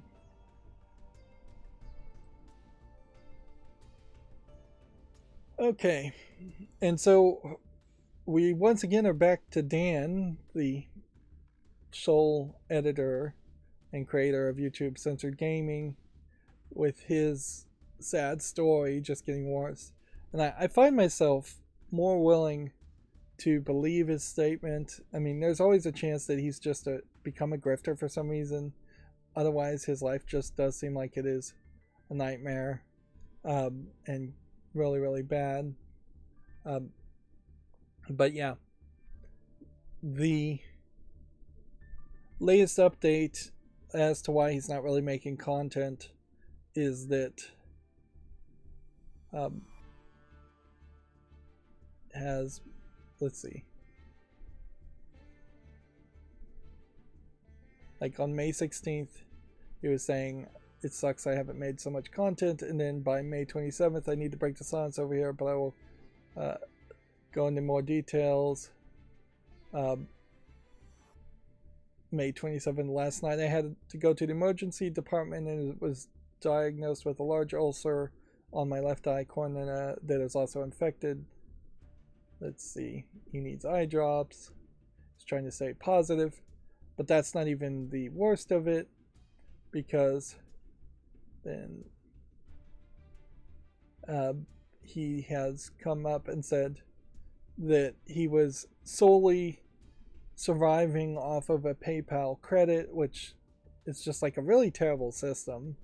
Like, and obviously that's just like a bad system, and he doesn't know how to run his life. It definitely strikes me, if we're to believe Dan of Censored Gaming, which we really would, I would personally like to believe him and see him get back to running Censored Gaming. Otherwise, he needs to just sell it and become like an employee for somebody else. But yeah, he seems like he is a victim of a poor upbringing, an abusive parent type situation that seems pretty obvious, and he has not been given even like the basic understanding of how to run your life. But it isn't that crazy for somebody to think, oh, well, having one account and one credit card is safe, when it really isn't. You need to have basically two checking accounts somewhere, one saving account somewhere in one of those two different banks. You need to have a credit card, even if you don't believe in credit and aren't going to spend it. You need to have some kind of card you can use in an emergency if another card gets stolen and they deactivate it and you have to wait several weeks to get access to that money. And he just doesn't really seem to have that, nor does he seem to really have any money at all. PayPal in particular is very unsafe. One of the things in the United States is that they're apparently trying to get away from the Zelle system and instead have the Federal Reserve has announced a system that is called FedNow that banks will use to transfer money quicker, instantaneously, hopefully. But yeah, his life has gotten worse, certainly, as he's now struggling to get his finances back, as far as PayPal screwing them over, which PayPal screws over a lot of people, eBay screws over a lot of people. You definitely would not want your money going through all of that. That is in part why Patreon kind of got away from PayPal and made their own system, I believe. Is that PayPal was such a nightmare, and notably PayPal created by Elon Musk, I believe, even though he's been ousted from that company and not in charge of it anymore. PayPal has always been iffy, and at best it's something like Western Union, which you probably shouldn't use.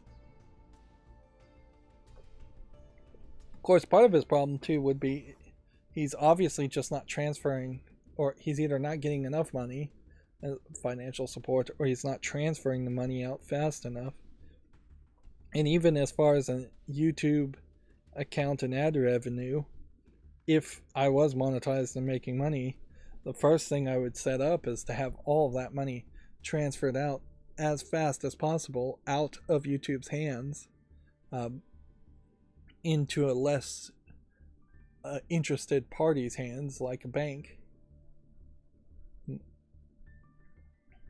Now, I wanted to point out this Twitter feed. Revolution Software has once again, no, not once again, but they have done the thing that's going to get them on the, what are they called?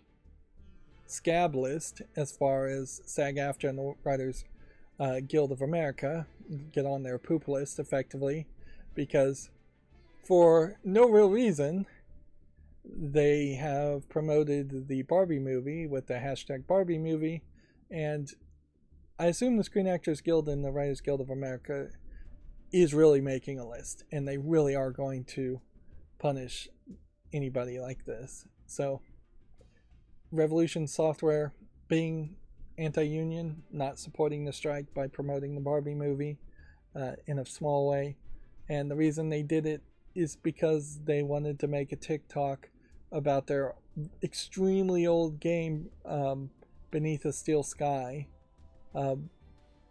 and the fact that there's a joke that there is a blank human form here, and it says I'm going to call you Ken. And they posted it a couple times. I retweeted it. But yeah, so this is twice now where we've seen video game companies either not understand that the unions are asking everybody, whether you're a union member or not, to not promote movies like Barbie or Oppenheimer or whatever. And they are keeping the list, and they're checking it twice as far as people that break that. And you will never be allowed, they have said, into the unions, the Writers Guild of America or SAG-AFTRA. Although in Revolution Software's case, they're a UK-based company anyway, so yeah, they probably wouldn't be part of SAG-AFTRA or the Writers Guild of America anyways. So they're probably not really sweating it, but it is choosing a side, whether you realize you're choosing a side or not, as far as the unions are concerned. The strike is effectively the sacred sacrament of a union.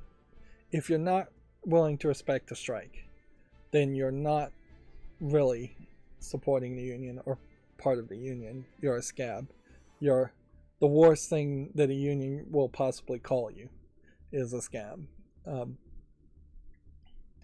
Like, if you disagreed with unions in general on several other aspects, or if you disagreed with how individual unions run, none of that is as bad as not having solidarity and not supporting a union. To the point where if you're in a union and you cross the picket line and a strike line for a completely different union, let's say you're in a bread bakers union and you cross the picket line of the Writers Guild of America, even the bread bakers union might expel you from their union, because solidarity is supposed to be universal. And really, unless you are just willing to say, I am 100% anti-union and I am happy being a scab, even if you never have been in a union, you should heavily consider not crossing picket lines. That used to be the default thought, that morally you never crossed the picket line regardless. You supported the individual workers. You did not support corporations. There is not a lot of propaganda or evidence here in this strike that shows that the union is asking for anything ridiculous. They just basically want to be paid fairly and treated fairly, and not be forced to sell their likeness in perpetuity for AI use for the rest of their life, that's probably one of the minor points. They want streaming royalties, all of which would not be much of a loss in profits for the production companies. Meanwhile, the production companies are going to say on one side of their mouth, well, that would cause Netflix and streaming services to be more expensive if we had to pay royalties for the writers and actors. But then out of the other side of their mouth, they have already raised the prices of streaming services. And it is really a separate issue that streaming services are getting more expensive and less viable as an idea. Mortal Kombat 1's full DLC roster has been revealed. DLC and story trailer confirms new and returning characters. This is Omni-Man, one of the characters from Invincible. Homelander here. Peacekeeper here. And then these three characters I don't recognize. Let's see, are they actually listed?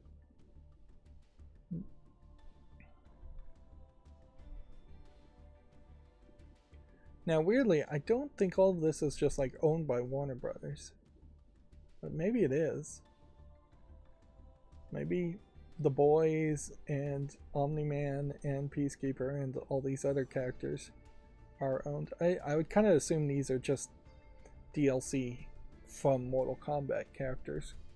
But even at that, I don't recognize them, which is a problem. And then visually, the outfits are kind of ridiculous compared to standard Mortal Kombat characters. I think my macros crashed, so my middle click mouse button to close tabs is not working. Jinvid also announced an interactive streaming series called DC Heroes United. Puts the audience in charge of the entire DC universe. This is the same creator as far as Borderlands, Echo Vision Live, and yeah, it seems to me like they're doing a parallel experiment here to see, are interactive audience-based decisions a way to make animated things more interesting interactive streaming services instead of just having streaming services. And then they're parallelizing it to say, would a video game like Borderlands that has a much more niche audience acquiesce to the idea of an interactive story, or would DC fans, which is a slightly bigger audience, be more willing to go that way? Inherently, the stereotype, though, is that comic book nerds love to argue and really are not on the same page, to the extreme that even the writers at DC, which grew up as comic book nerds, are constantly arguing with each other, and nobody is on the same page. And that's why we don't have consistent visions, and there isn't an editorial or a writer at DC that stays around long enough to have a consistent vision for even one character past a couple years before it gets handed to somebody else. Whereas Borderlands, at least as a video game series, has had consistent visions for each game written by a 1 or 2 person group of writers, I would imagine. No more than 2. Yeah, it definitely feels like you would just get a bunch of trolls potentially going for the worst outcome if you actually give bad outcomes. Otherwise, it is just going to be this interactive streaming service that has the audience picking whether you follow Batman or Superman for the next scene, and then whatever you pick, it just loops back around to everybody, the Trinity, meeting back up together in the next scene, and it just won't have any real impact. All of this would have to be animated, unless Jinvid really has figured out a way to, on the fly, live, render things, or have things pre-rendered at a very cost-efficient manner. I'd also say, if you just look at this art, this isn't particularly great art for DC. Like this Wonder Woman, hips maybe a little too thin, and just not that much detail in the hair. Chest is way too big on Superman. It doesn't really feel like it is the A-team drawing these characters for the game.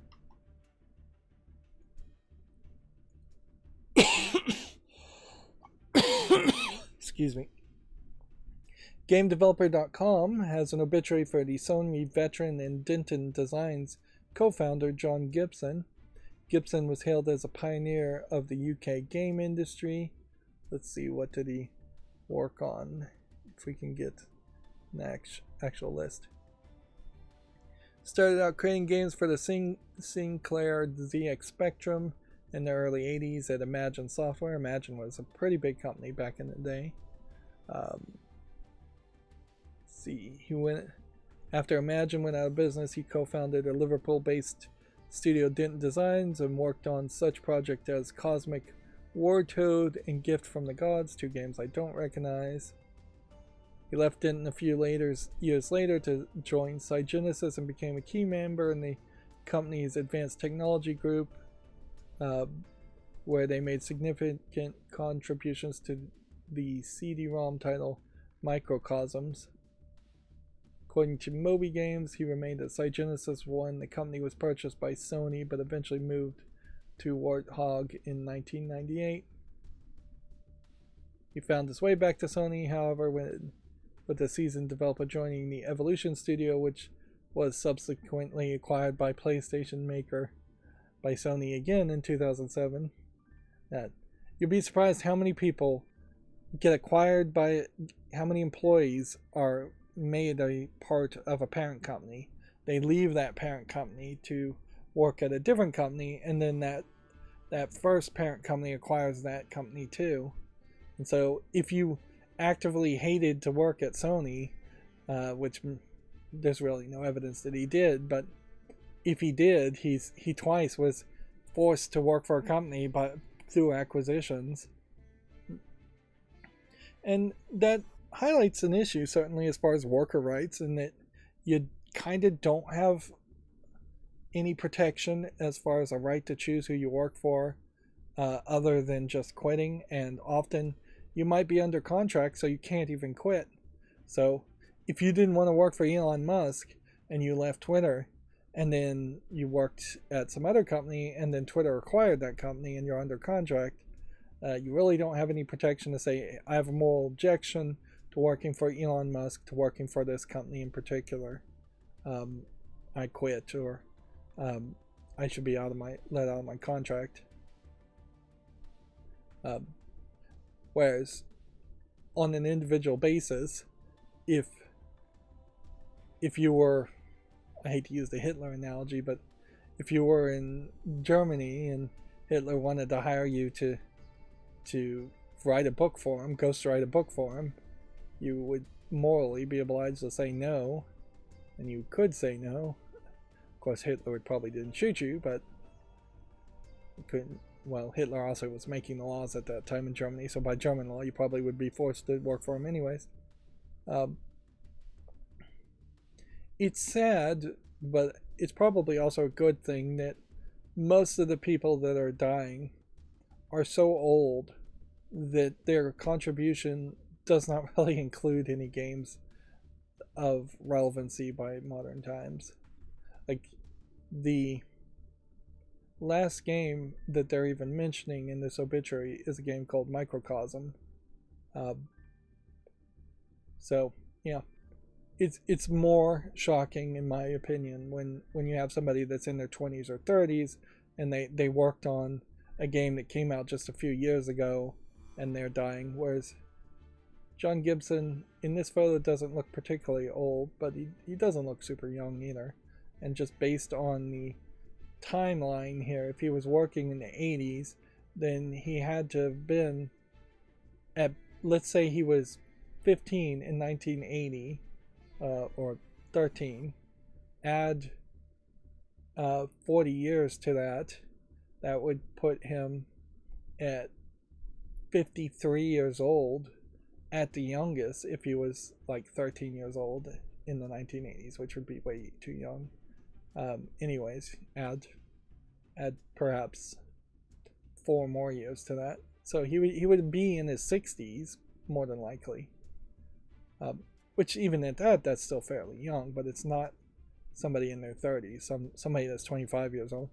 And then I guess on that bell curve, you also would run into potential people who died, who just joined the video game industry and wouldn't get obituaries mentioned at all.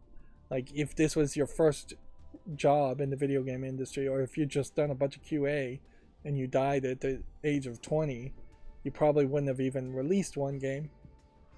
or you'd worked on one game at most. Uh, this is an interesting idea.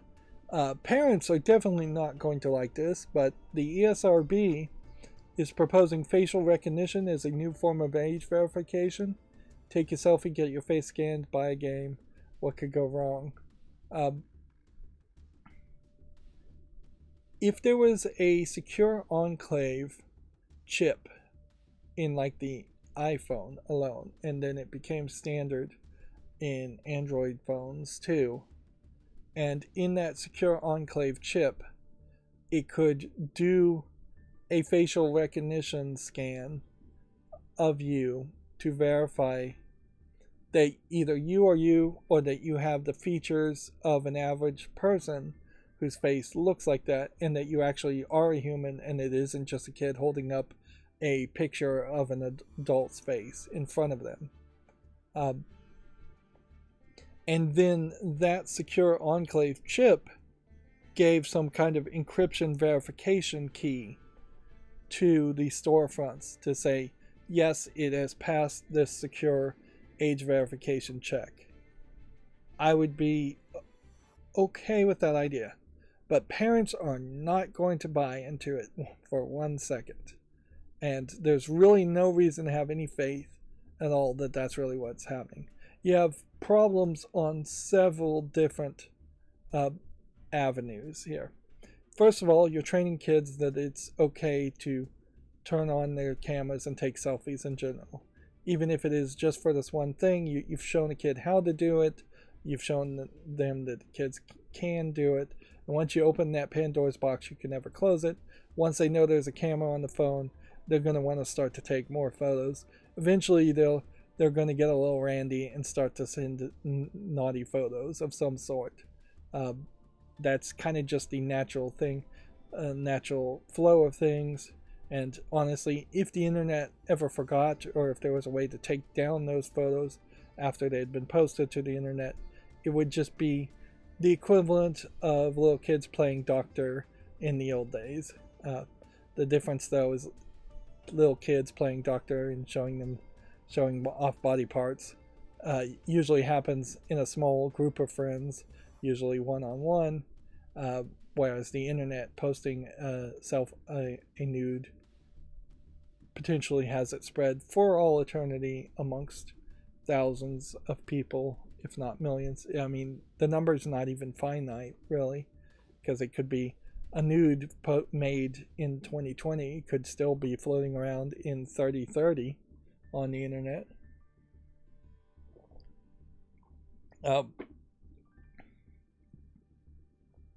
It also inherently stops the ability of smarter parents to disable the cameras, which there are ways, at least on Android phones, to straight up have an administrative policy that disables the use of the camera in anything. You can't just install an app to undo it, or install a different camera app. It's just going to be administrative policy. Apps are not allowed. Cameras are not allowed. And if anything, that software should be even stronger. But yeah, if you're a smarter parent, more technically inclined parent, and you've disabled the camera, the age verification fails then, and it would have to fall back to some other system, which you inherently would still need a fallback to another system anyways.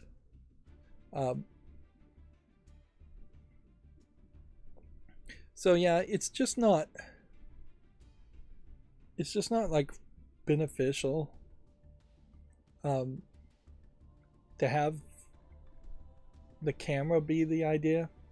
Inherently, you are just trying to copy a system that has failed for decades as far as bartenders looking at people's faces and trying to guess their age, and laws being written in very arbitrary ways to say you only need to ID people if they look like they're below 25, but any bartender can pretty much say, oh, I thought that person was 35, and use that as an excuse to serve alcohol to somebody underage. The convenience of this kind of technology is appealing to people who are willing to overlook all the practical issues around it. The better thing, and it's the one thing that the United States doesn't want to do, is that there would be a national identity card handed out to people. We need to get away from Social Security being that number, because that's a number that should be longer and more secure in the first place and shouldn't be used as for identification. You need to get away from state-run driver's license numbers or passport numbers or things like that, although passport is probably federally run. There is no universal ID card. Inherently, if there was one made in the United States, they probably would have to make some kind of religious objection ability, so you wouldn't have one assigned to you, or make you request one. The tax IDs are another way that you identify for IRS, but really should only be for IRS. But if we did have a identification card by default made, then you could take somebody's name, age, that's probably all you really need, is just the day they were born and the name, and run some kind of algorithm through it to convert that name and that age into a short checksum type number, something that couldn't be modified easily, and then that checksum number would be entered into a website, and then the website could run an algorithm to see if that spit out the right information or not. That's not going to stop kids from using a completely different person's identity, certainly, and it doesn't really verify the identity of the person holding the phone versus the information being typed in, but it makes a lot more sense.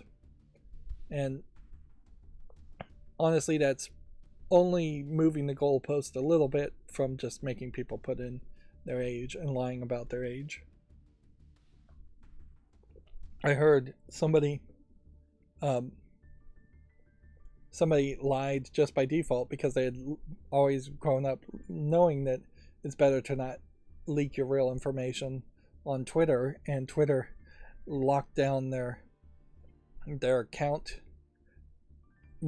decades later because they tried to update their birthday to the accurate date.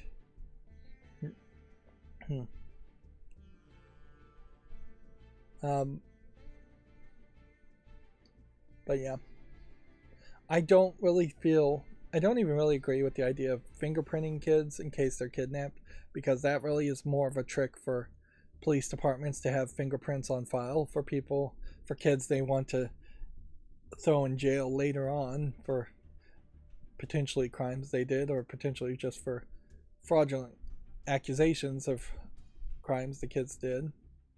And I don't particularly even think it benefits much to have databases of faces and things like that in the hands of the government by default,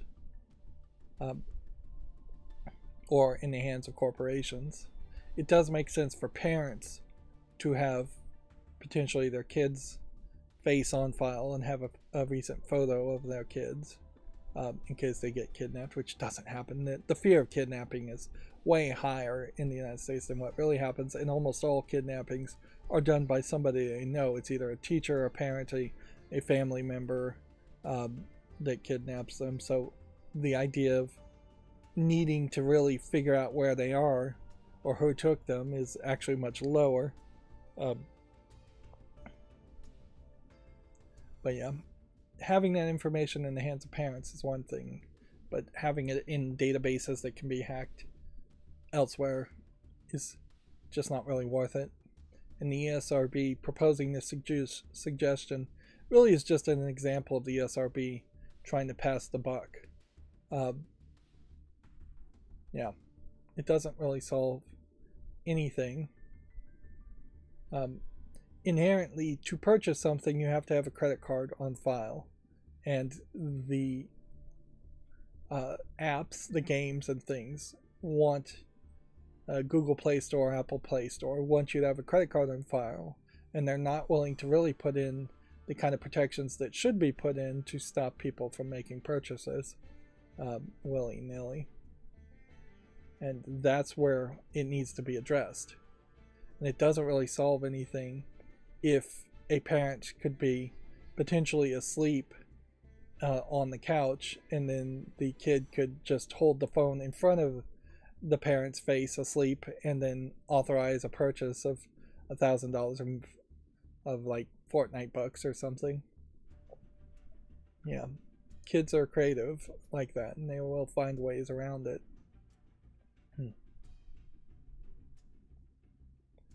Alright, well, I'm hoping here that on this new window, my plugins work. The middle click works. You can see we're now at the Steam Stealth Fest, which every week there is a new sale, effectively, of some games, which I wish more storefronts were really like this.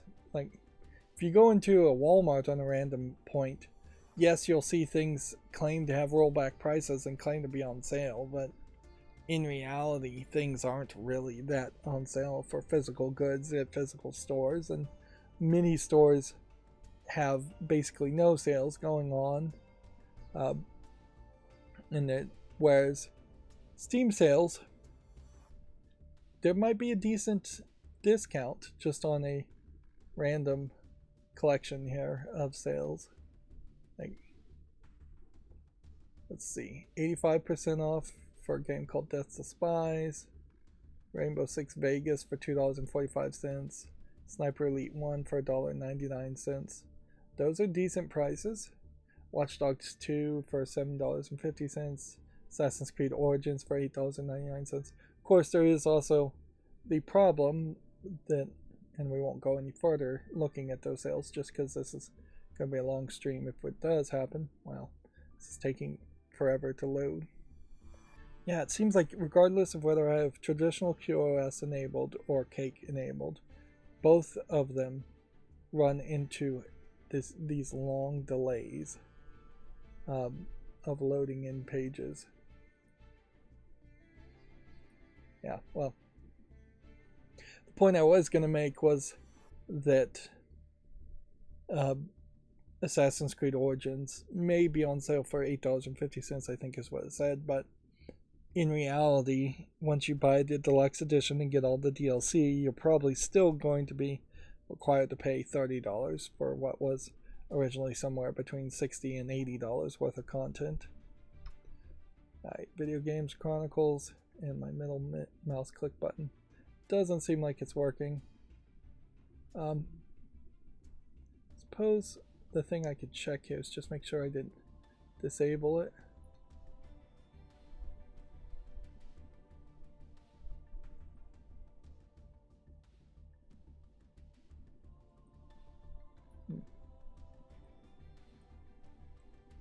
I'll enable it back, but that probably will not work. Well, it did work. It was enabled, but it may have just crashed. So we talked about the Mortal Kombat 1 roster. Sony's infamous E3 2006 press conference is available in 1080p for the first time. The showcase remains as one of E3's most memorable. Now, this is the full unveiling of the PlayStation 3, which had many awkward moments such as a giant enemy crab and Ridge Racer becoming early internet memes. The main problem with this, what is this? This is No Clip History Archive. So No Clip has made their own separate YouTube channel for the footage that they've collected. And what's funny is this title is going back to something I used to do many years ago, where I'd say 1080p HD high quality in the description, and I eventually just gave up on that because it felt less important to really highlight that, and at some point 1080p is not even that good of quality, and it just felt like it wasn't really helping too much on views, although maybe it was. Like, if I could get a 10-year mile high perspective of the way my channel used to get views versus the way it does now, I'd be very interested to see if I somehow moved away from something that was more helpful. The big part, though, if I recall correctly, and this is coming straight out of my memory, was that the E3 presentation and announcement of the PlayStation 3 ended with them announcing the price. And the price was, I want to say, $599, $600, just if you round. If it wasn't actually $599, it would definitely have been a price equivalent to it in that time.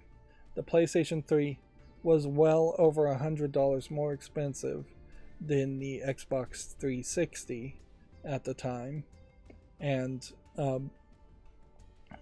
it was talked about for months after that as far as just how incredibly expensive that price tag that was announced was, to the point where I'm not sure if I'm remembering correctly, but I think they may have actually reduced the price before it even came out.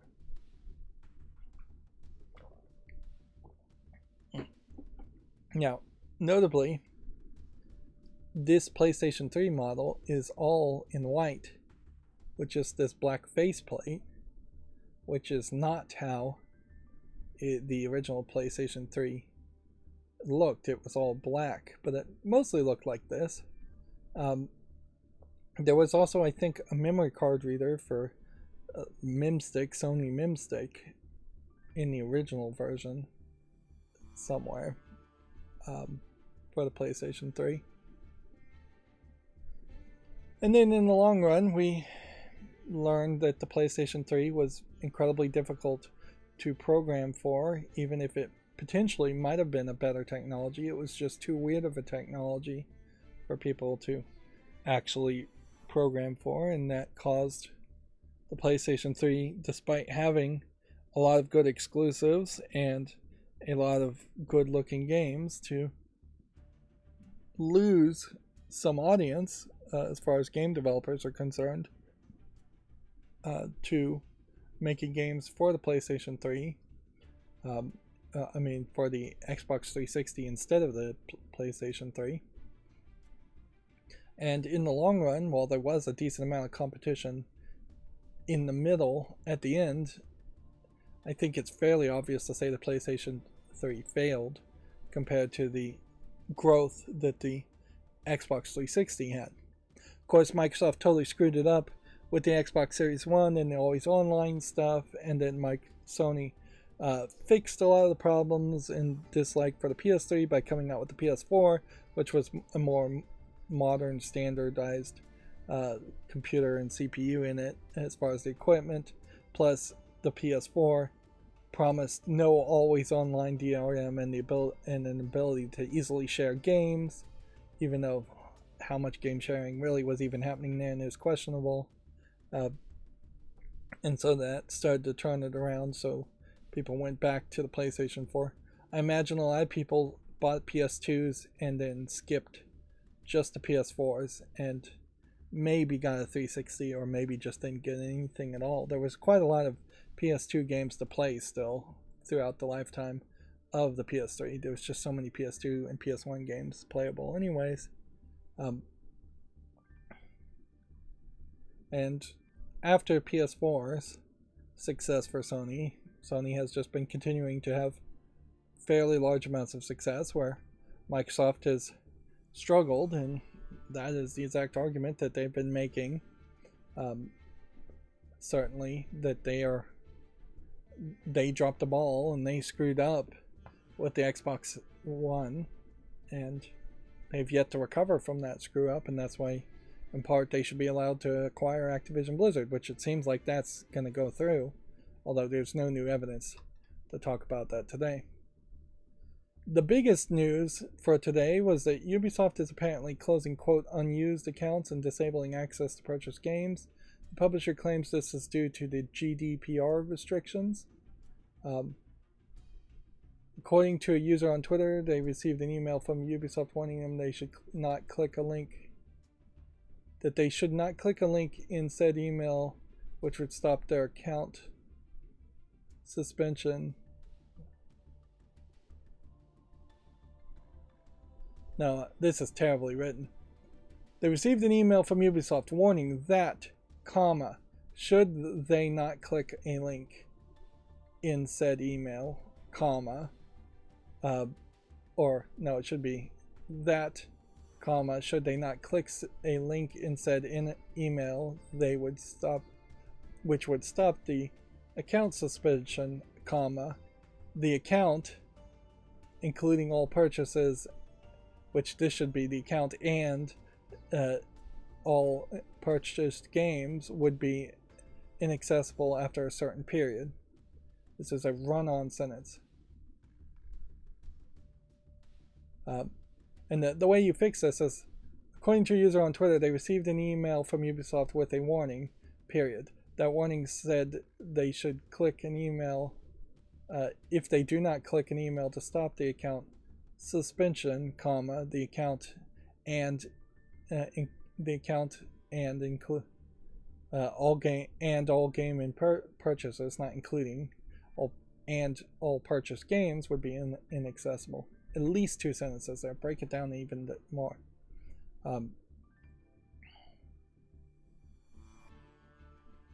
You can avoid by logging into your account within 30 days.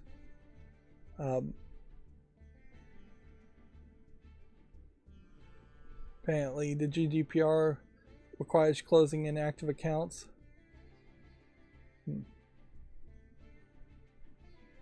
Well, almost certainly I have not logged in to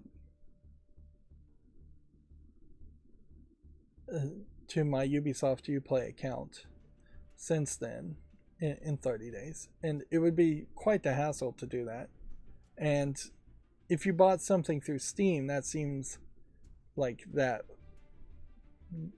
demands a refund at the very least.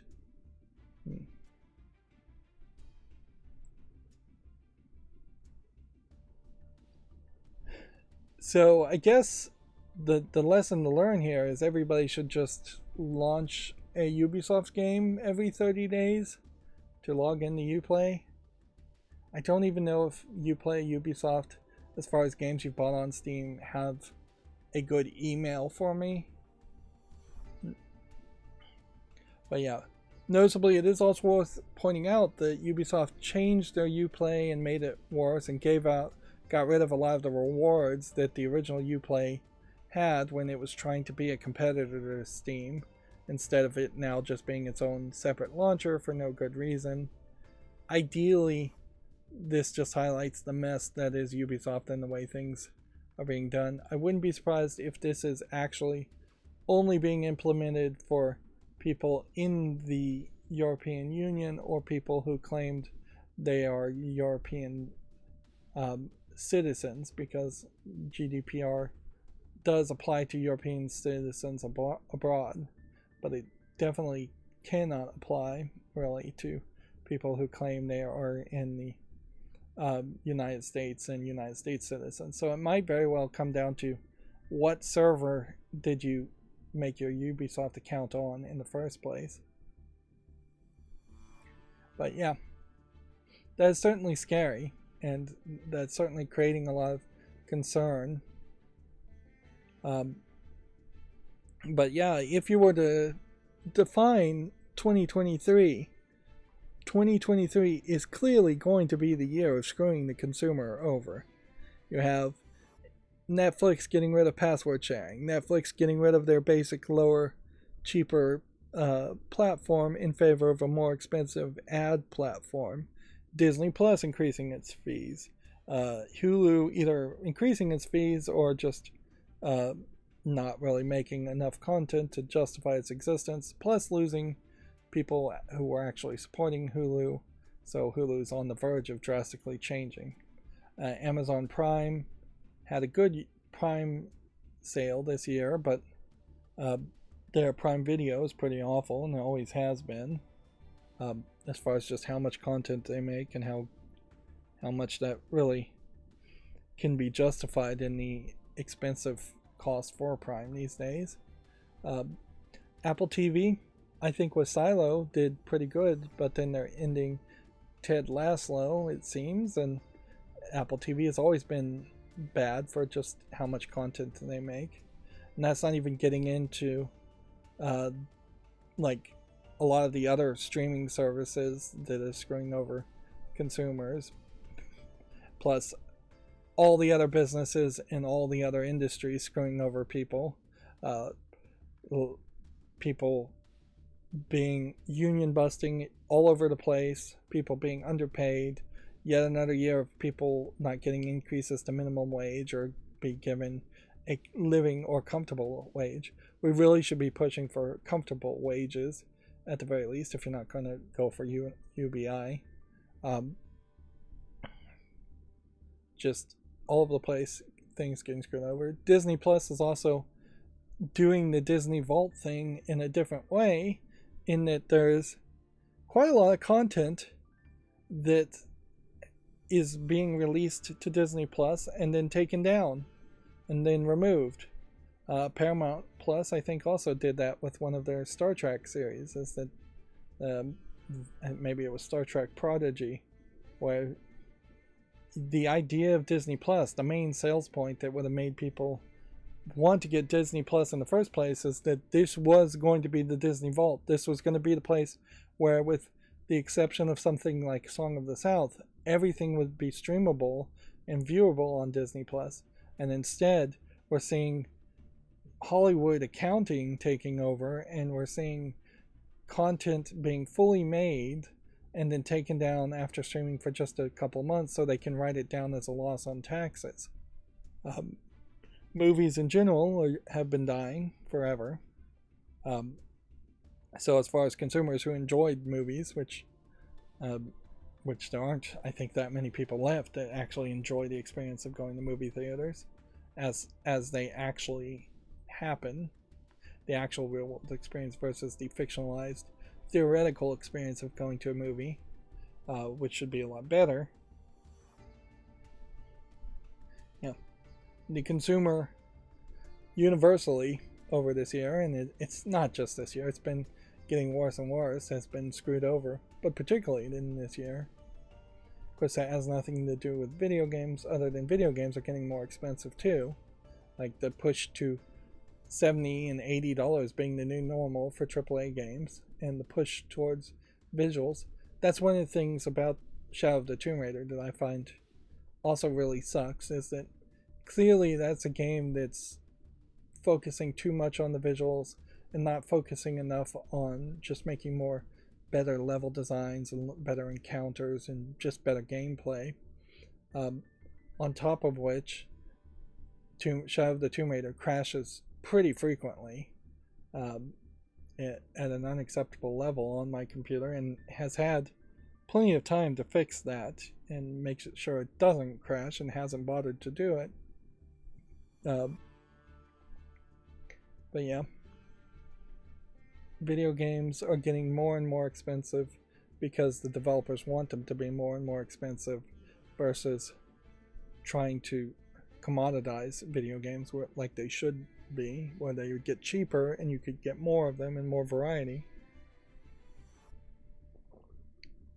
Of course, Call of Duty shows that for the people that only play Call of Duty, having multiple games like Call of Duty doesn't work for that audience. Moving back to video game news, High on Life is now available on the PS4 and PS5.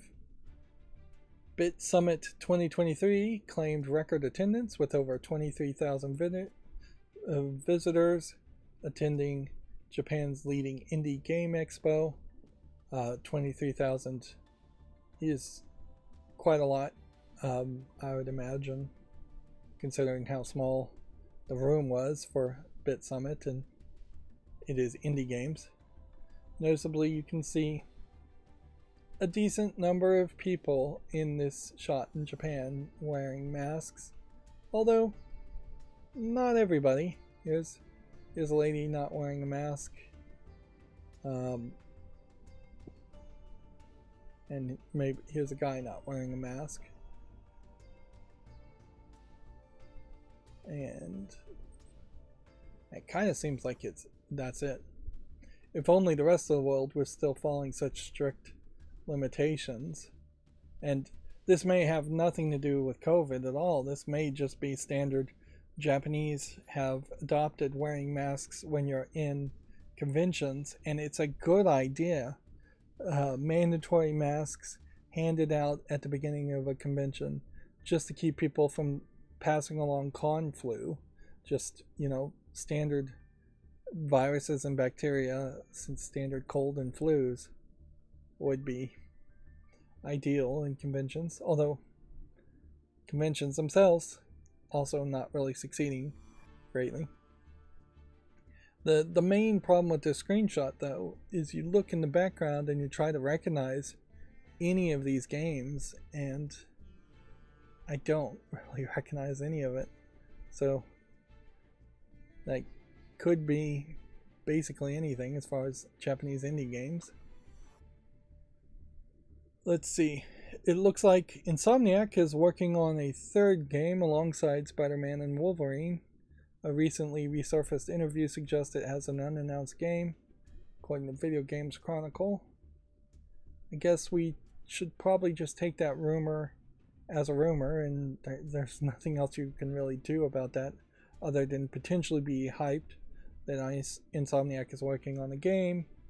Although, should you really be hyped on the idea that they're working on 3 games at the time, because that potentially means that there's less manpower going into Spider-Man and Wolverine, which I assume Spider-Man and Wolverine are 2 games, and it's not 1 game with Spider-Man and Wolverine, which you definitely could make a game called Spider-Man and Wolverine, although that would probably be a weird crossover to have at the moment. That feels like something you would have done in the 80s or 90s in comic books, not nowadays. Wolverine is a big enough character to stand alone, and Spider-Man's a big enough character to stand alone, and you'd want Spider-Man to potentially introduce the Sinister Six or Venom or just even the Avengers as spin-off characters in sequels and spin-off games, and you'd want Wolverine to be separate so he could introduce the X-Men and the personal enemies of Wolverine that he fights in some of the comics. But yeah, once you introduce the X-Men through Wolverine, then you have a whole new, about a third of the Marvel Universe is probably X-Men characters. Here is Video Games Chronicles story about John Gibson passing away. 40-year career, including a lengthy stint at Sony and Psygnosis. See if they have some more modern games to compare. Say he worked on it. He's best known in modern times for working on MotorStorm games and Drive Club games, which GameDeveloper.com really should have mentioned that. And he was seemingly one of the people who learned the code by teaching themselves on the ZX81 computer, which is not the ZX Spectrum, but an earlier one. And that ZX series of personal computers / game consoles, as some of them were sold as both, really led to the UK learning programming and being much more influential in game development than they really should have been. And it highlights the possibility of education, certainly. If there was a new generation of people in the middle of the deepest part of Africa where technology had just never even really reached their village, if you could get a generation of people to learn how to program on modern hardware and in modern ways, with modern code, they would be so enthralled with it that it would give a major artificial boost in just how many games would have been developed in that deepest, darkest part of Africa. Darkest, probably not the right term to use these days. But yeah, unfortunately, there are other factors, and it doesn't always turn that way. You look at like Taiwan has been able to modernize and have several industries that are very effective by focusing on improving their economy, whereas India has struggled to do the same, even though they've put a lot more effort into it, just because India is trying to grow too fast, and too many of their too much conflict with like Pakistan and their surrounding countries, and too many of their people are still holding on to traditional ways of life and are just not educated enough. And I'd argue maybe India focused too much on training people to speak English and be customer service on the phone people, instead of pushing them towards actually creating something new or working in more viable industries. India sells itself as a place for very cheap labor, or it did, whereas Taiwan, I don't think, was selling itself as we have cheap labor on our small island with a lot of people. They were selling themselves as we have a small number of people that are going to have to be smarter and work harder to compete globally. And that's back to the UK. UK is an island with a small number of people. If it wants to succeed in future generations, it's got to get its people to work smarter and work harder, which I hate to use those phrases, to compete globally. Although, arguably, they just maybe need to gain some landmass through merger, join the European Union, or become the 51st state, or even become part of Canada or Iceland or something like that. Just having more land might help them a lot more. It's no surprise that the UK and the British Empire really needed an empire to succeed, being a small island and being in a fairly unhelpful client as far as growing things or building infrastructure. One of the things that the UK, I think, could do, and this is rambling again, is if they had a massive redevelopment of their land and tear down the old buildings and get rid of the culture that they love so much for a lot of the old buildings, and instead had a Tokyo-style modern city outside of London, which is too expensive, then that would certainly, I think, help them quite a bit. And that is what Taiwan did too, is that they rebuilt everything, or built everything to be modern buildings and modern highways and roads. Moving on, video games. Apparently an Armored Core 6 box photo reportedly has been revealed online with multiplayer details. The game will seemingly support extra slots for spectators. I guess that's interesting information. I'm not sure how many people really want to play Armored Core though. A Stormcloud Vapor Xbox Series X and S control is seemingly leaked, which seems like Microsoft could intentionally leak every new color combination for controllers, because they're not any different other than the color on them. It would be interesting, certainly, if there was something new as far as the controller went, but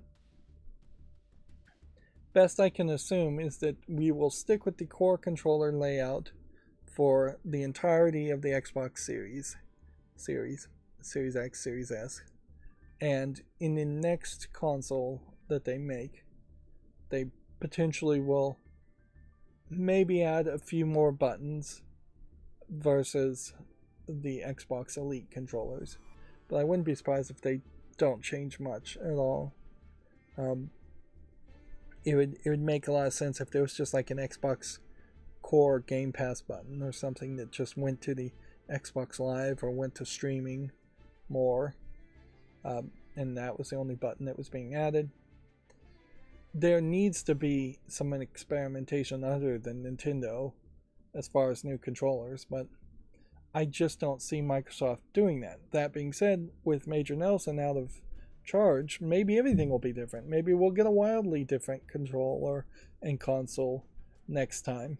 It would be kind of interesting if they tried something like that. I wouldn't be surprised if Microsoft spins off and tries to make a Steam Deck type competitor, and on that Steam Deck type competitor they try a slightly different layout closer to the Steam Deck with the touchpads or some other way, and in that they do some experiments and we get some new inputs. We desperately do need a few more buttons as far as selecting weapons and controller layouts. We don't have extra fingers to press buttons, but as humans we still have not found the perfect analogy of real-world interaction, and we aren't close enough to putting on VR gloves and just interacting with things in the real world. Let's see, we already talked about Tencent acquiring the majority shareholding in Dying Light Studio Techland. An Armored Core 6 live stream has been announced for Tuesday.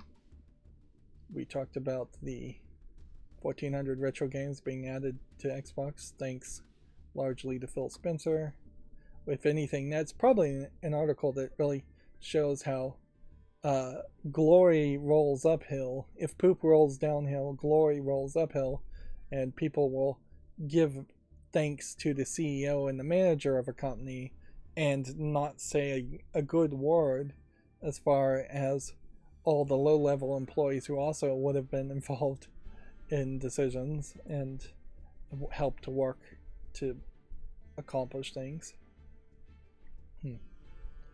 And that's how managers stay managers, is that they take all the credit and they pass the blame downward to lower employees. Let's see. Apparently, Xbox has created the world's first ever pizza-scented controller. Teenage Mutant Ninja Turtles themed controllers will be given away. Is it something that has the ability to spray pizza scent and different types of pizza scent? Or is it just a plastic controller that has been infused with some kind of perfume that smells like pizza?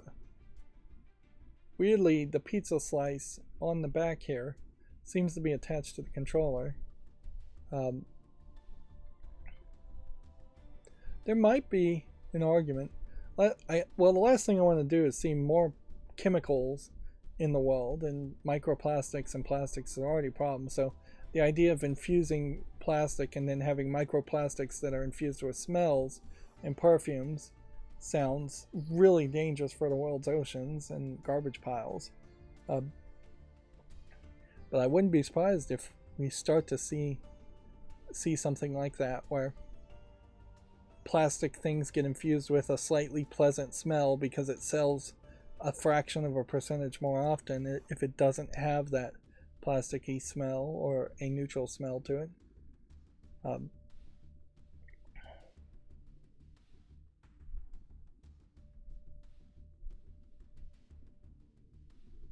Let's see. The controller comes in 4 variations, each representing the signature colors, weapons, and personalities of the Turtle Brothers.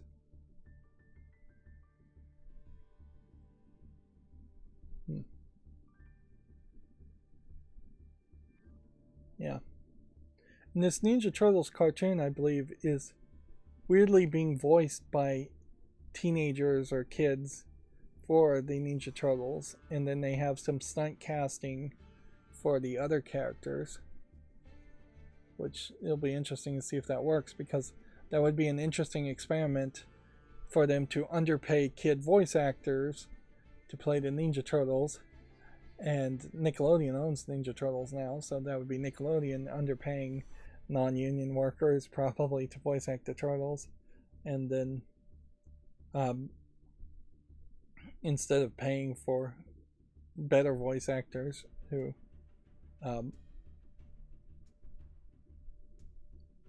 would demand more pay, although a lot of quote-unquote better voice actors aren't much better.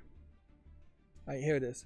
These exclusive wireless controllers come with a built-in scent diffuser shaped like a slice of delicious New York za, says Xbox's Josh Stein.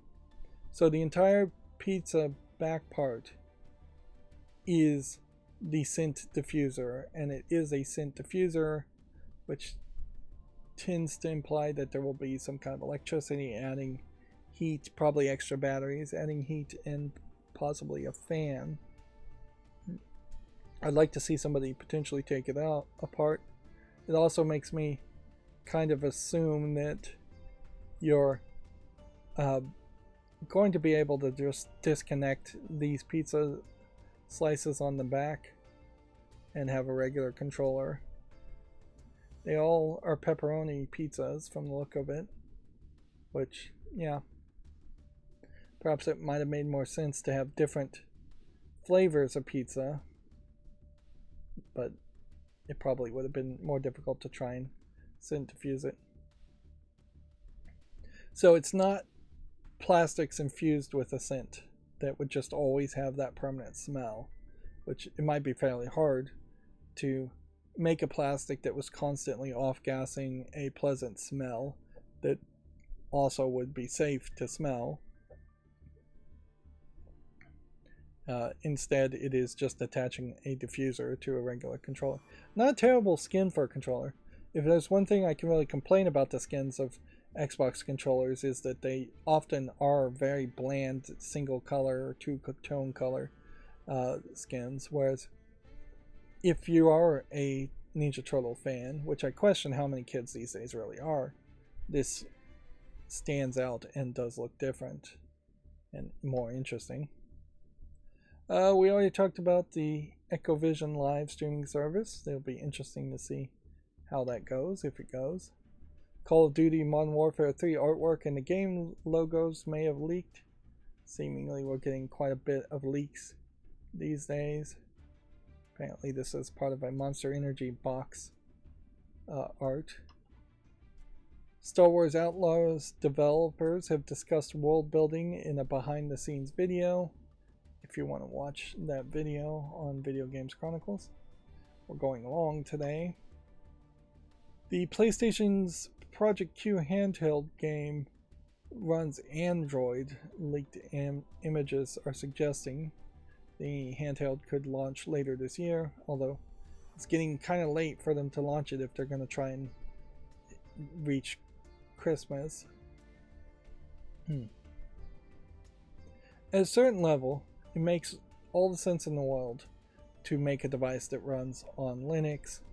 Android in itself is a wrapper on top of Linux or part of Linux, so that makes a lot of sense too.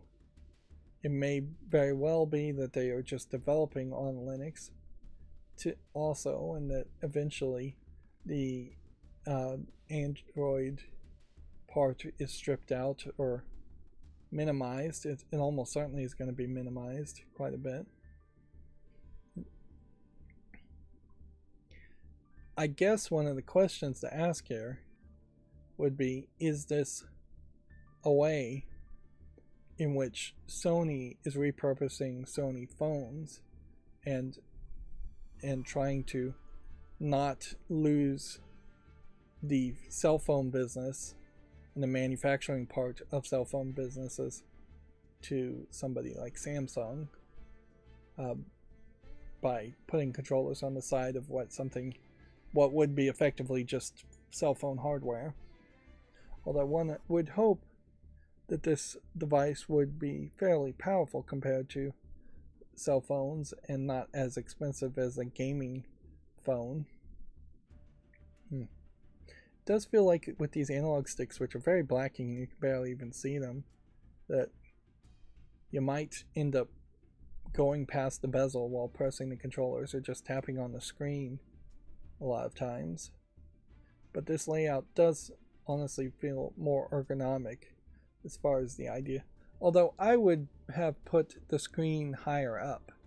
They're trying to squeeze it all into this like rectangular package, whereas I would say visually you want your controller lower and your hands lower and have the screen start at the bottom right here and go up that way. I could see a folding screen idea, certainly doing that, or a rolling screen or something like that, to have that happen. I could also see that the real desire at some point would have been to have the screen roll up so that the two handles would squish together and it would fit in a pocket. But that's not going to happen at any reasonable price. I could see the idea of detachable handles too, and then that would potentially have different coordination. If you could detach this handle and put it down here, and detach this handle and put it down here, that would give you more options. And even for like the Joy-Cons on the Switch, that kind of would have been a nice idea if they came out with a Switch which was twice as big a screen and the Joy-Cons could be at the top or the bottom or in the middle, wherever you want them. That would be good. And then if you could rotate the screen to be vertical for like a shoot 'em up game and put a controller on this side and this side, that could be good. Or if you wanted to play pinball, that would be an option too. Particularly if these are mostly just Bluetooth controllers. If these were Bluetooth controllers like Joy-Cons and there was just a rail that powered them on the edges. Yep, there's a lot of designs certainly you could experiment with, and kind of I guess they're not doing too much other than the ergonomic feel on Project Q. But we haven't heard a lot about Project Q yet, so it's possible that they will do a lot more. It's very possible that it's going to be a overly expensive Steam Deck competitor that really is only designed to stream, and it might have been a product that would have worked a year ago before the Steam Deck became super available and popular, but now does not work because of that competition. Moving on to the Gematsu articles, we have Like a Dragon Gaiden, The Man Who Erased His Name, with further details, characters, and organizations. We talked about Echovision Live and DC Heroes United. Mortal Kombat 1 added Lee Mei, Tanya, and Baraka as part of the Combat Pack roster announcement. I don't know if I know a Lee Mei. I don't recognize this character. And I mean, maybe this is Lee Mei and maybe this is Tanya. Yeah. I do recognize Baraka as a character.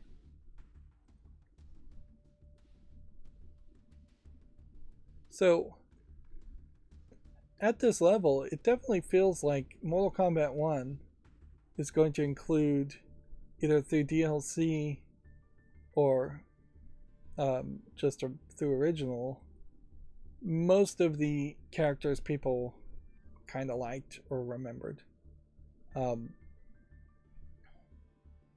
But it's not trying to include characters that showed up in like Mortal Kombat 11 or 10 or 9, things that characters people really don't remember and don't care about it.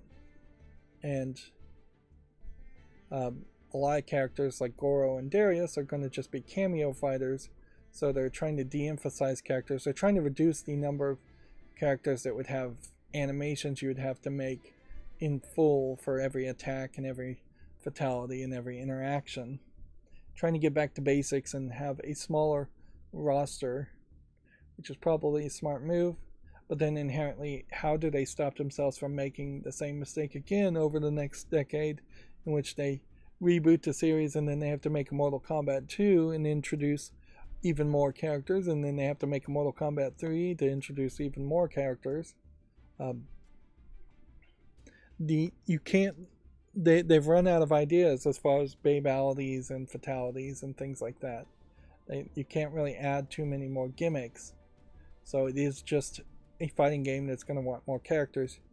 And inherently, that's why so many fighting games become set in stone, where people just like Street Fighter 2 and they didn't really care about Street Fighter 1 or Street Fighter 3. There is a small subset that will always play the newest Street Fighter games, but then there's still people that just want to play Smash Brothers on the Nintendo 64, and they don't want to play the new versions of Smash Brothers, regardless if there's new abilities and items and characters.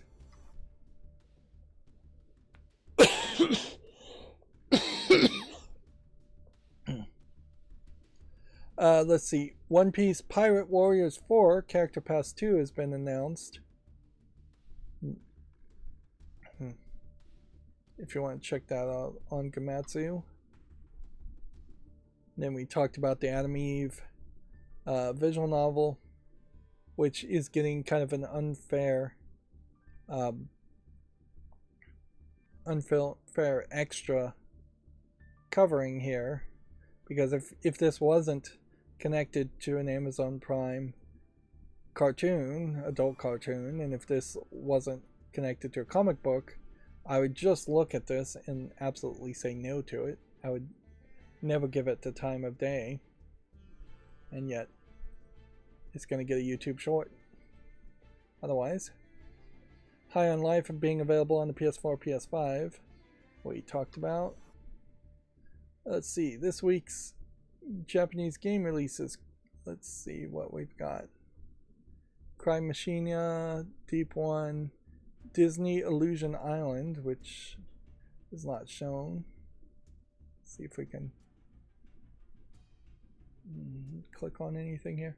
Disney Illusion Island is a weird continuation of some of the previous older Disney Illusion games, I think is what they were. And it is this newer art style that is kind of weird. Hanasaki Work Spring, Hayarigami 1, 2, 3 pack, Natsumon 20th Century Summer Vacation, Sega Planets 4 Work Set, Toho Shojinigi 5 and Toho Genso Moroku W Double Pack, and then You Suck at Parking. So kind of a high number of games, although not very recognizable names on a lot of them. And then a fairly small number of digital only games.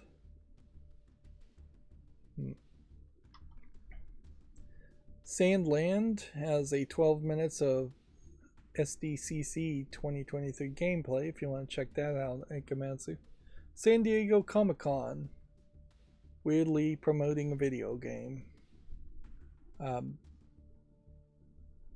Which, yeah, all conventions will eventually just be a combination of almost every type of niche entertainment.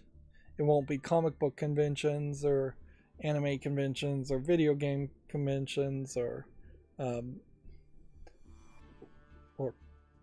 well, I don't know what else kind of conventions you would really have.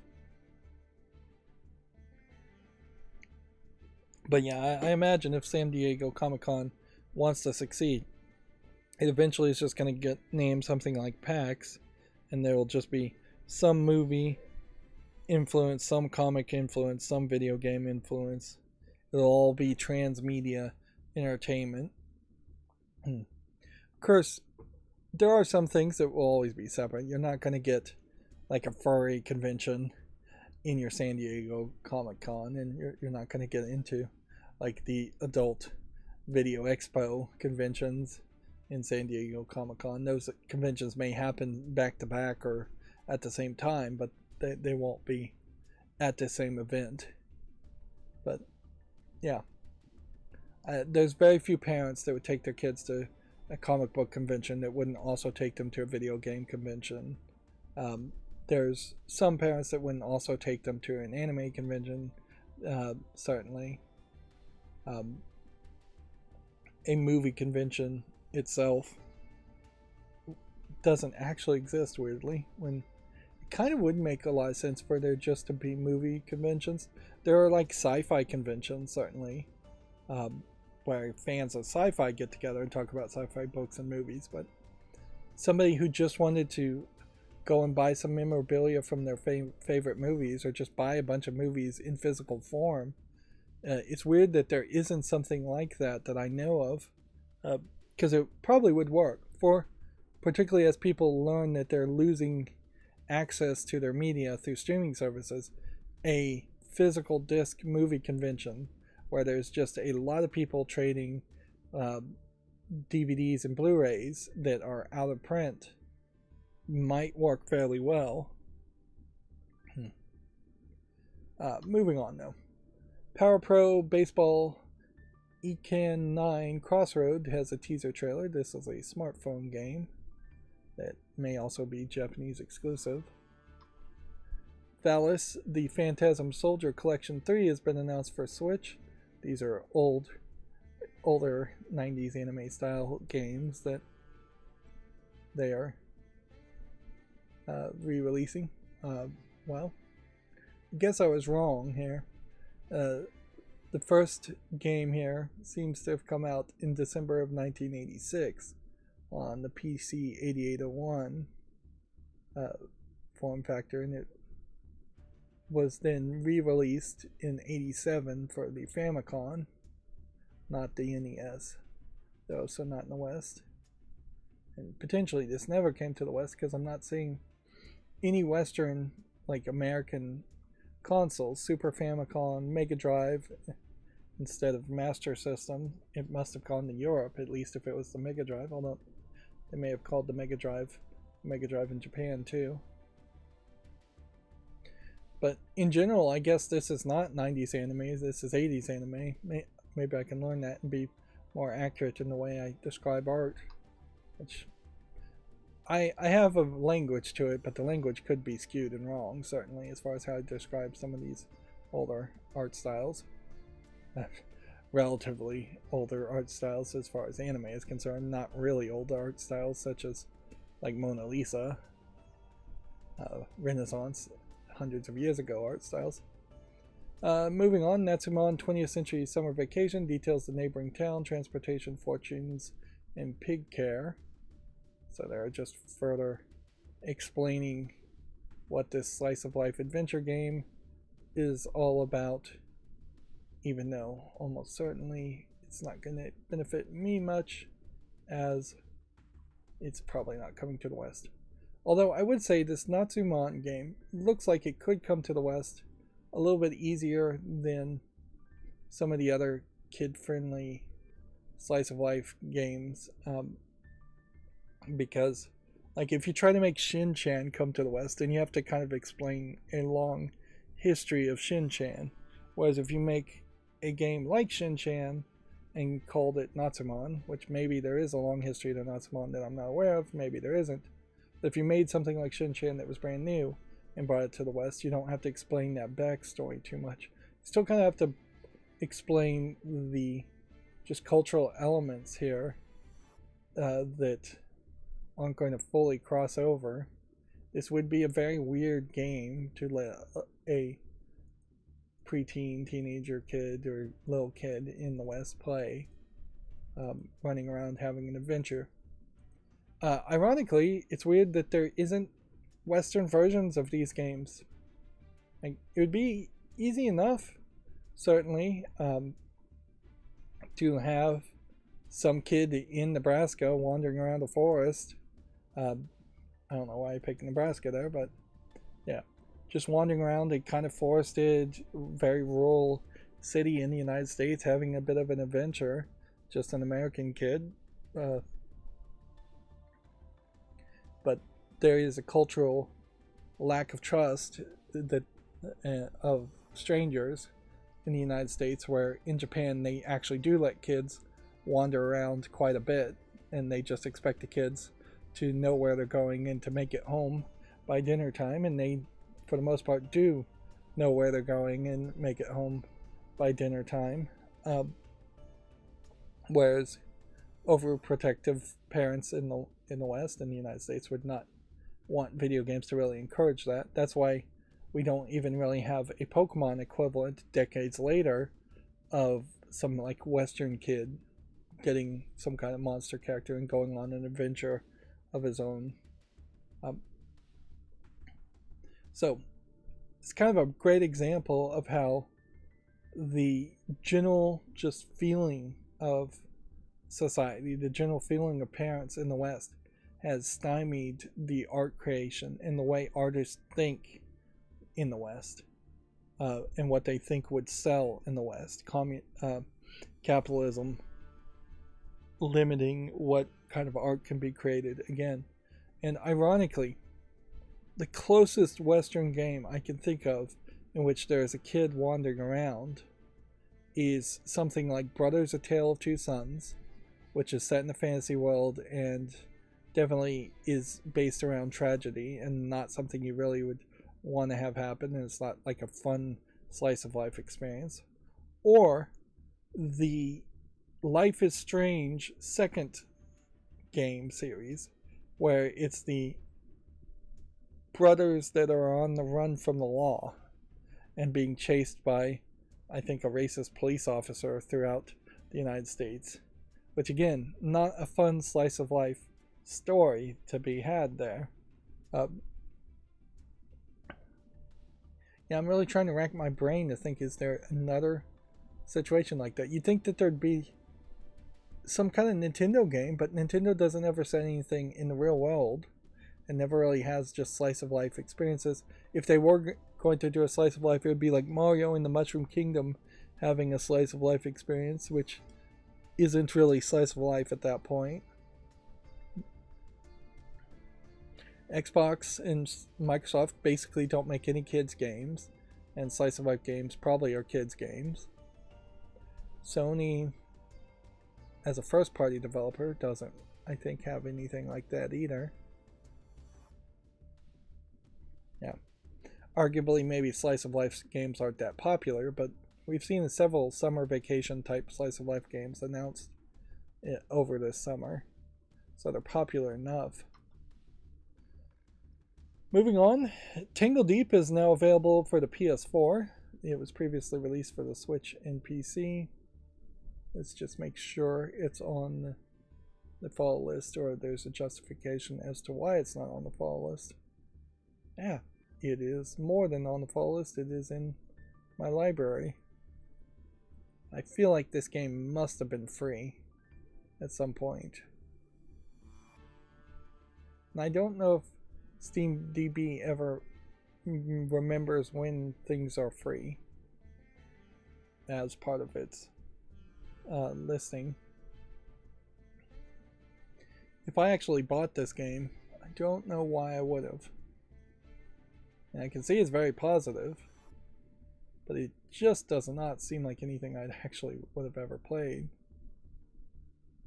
Well, regardless, that was the information I was looking for. I got the answer. Infinity Strash Dragon Quest: The Adventures of Dai details its character battle systems and 16 minutes of gameplay. This is again from Gamatsu.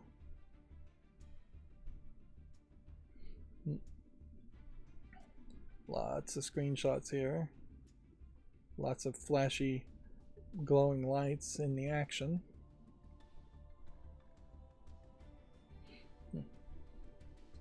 There is perhaps a slight catch-22 in my own personal desire to have games that don't have blinding flashes of lights to hide the fact that you're not animating any actual collision between the two characters, but also wanting to have a game that is highly action-based, so you're not doing a very slow turn-based JRPG game experience. That is one thing also that I've noticed about some of the animations in Shadow of the Tomb Raider, is that you will at some point in the middle notice that characters are just pantomiming that they have something in their hands and that they're handing it to somebody else, or they're there was a point where I saw two characters, two kids try to high five, and they just come like within 6 inches of high fiving, but their hands don't actually touch. And just in the later 2/3 point of the game, it is at that point you're going to notice some poor animations for what is this game that is selling itself with ray tracing and very high graphics and visuals, that there's a lack of effort in human touching other human interactions. On top of that, you still have to talk about the bugginess too, and there was a point where I straight up T-posed. I was on a tree branch, and it let me press Y button to jump down and stab a character and kill them, and instead of jumping down and showing the animation of me stabbing the character and killing him, I bounced on his head and then T-posed and floated in the air until other enemies shot and killed me. Which, yeah. After Mass Effect Andromeda and their solution of just crashing the whole game if the characters go into a T-pose, that may just be the better suggestion instead of showing a T-pose. Because if anybody can ever get footage of your character T-posing, that is going to be a pretty big mark of shame of your engine in your game being broken. Although it really probably doesn't make a lot of sense for the game to crash one more time as far as Shadow of the Tomb Raider just because it did T-pose. But noticeably the game does have like a restart chapter section, because it knows at some point you will potentially need to restart the chapter because something glitched. Let's see. Trine 5, A Clockwork Conspiracy, launches August 31st. Remember, Trine 3 or Trine 4 was not very well received. Trine is 3 characters swapping in and out to solve puzzles on a side-scrolling platforming game. Let's see. They're not mentioning the Trine series. Let's see if we can figure this out. Trine 4 is 90% positive, and Trine 3 is 64% positive. So in all fairness, if you just power through Trine 3 to Trine 4, you're all right at that point. Or you could skip Trine 3 and just go to Trine 4. Or maybe even skip straight to Trine 5. This cutscene animation is probably deceptive in what really you're going to see. The backgrounds are going to be pretty, but for the most part you just need to focus on your main characters. You have a archer lady, a heavy tank shield bearer, and sword character, and a wizard. And I would assume that these are the same characters throughout the entire series, and that it isn't a new group of people each time. Now weirdly, this video is still not playing despite all of my plugins being crashed. That's why so much of this is at the top here. So whatever it is that causes videos to not play on Steam seems not really to be directly connected to just the extensions. It may very well be just different hosting sites. We've talked several times about Tencent acquiring Techland. And it definitely is going to be a situation where if Tencent is really the bad guy causing Shift Up to change, they are experimenting with the smallest of companies that they've acquired or invested in, and they will have so much investment in so many other companies before they start to make drastic changes, it'll be too late. Even a FTC like government organization would have a really hard time breaking up Tencent at this point, if it needed to be broken up back into its original companies, you just can't unwind that ball of string. Of course, if any government was going to do it, it would be the Chinese government, and I could see the Chinese government doing something like that, but more than likely they wouldn't, and if they were going to do it, they would just hand control of Tencent over to a different person and not break it up. Moving on, Logic King is coming to the PS4 on August 24th. It's currently available for the Switch. It looks to me like it's some kind of card game.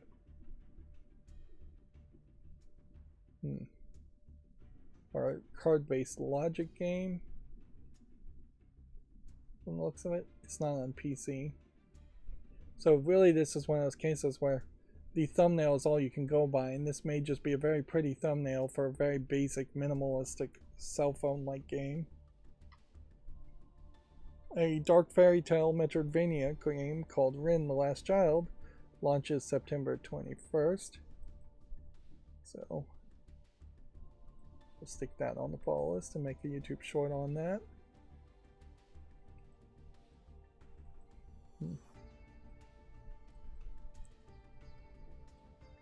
I guess I am fairly limited on the types of Metroidvania games I really want to play. So much so that I really just want to play Metroid games. And I probably should try to broaden my horizons and enjoy more fantasy games with Metroidvania style gameplay. That's really the only way I would learn to be a better fan of Metroidvanias. Although I should just also play the Castlevania games too.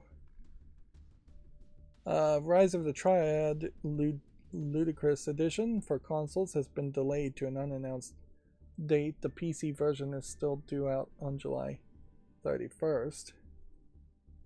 So the game's being delayed. Rise of the Triad, I think, is actually a game I very barely remember from the 80s. As far as a Doom clone. That being said, looking at the screenshots, it definitely doesn't look like much of anything I would care about nowadays. And that's going to bring us to the GameDeveloper.com articles. Let's see. This is old news by this point from the 20th. FTC suspending its administrative challenge to see if the appeal works as far as the Activision Blizzard deal. Google, Meta, and other companies establishing AI safeguards. Premier League extending its licensing partnership with EA Sports. John Gibson passing away. Tencent owning Techland, or majority shareholder. The mobile developer called Closing Theory has raised $2.3 million in a funding round. And then the ESRB proposing facial recognition, which we talked about. Which that brings us to the Steam follow list cleanup, and at this point, it should start the auto blur. We'll see if that works since everything else crashed. Yes, it did.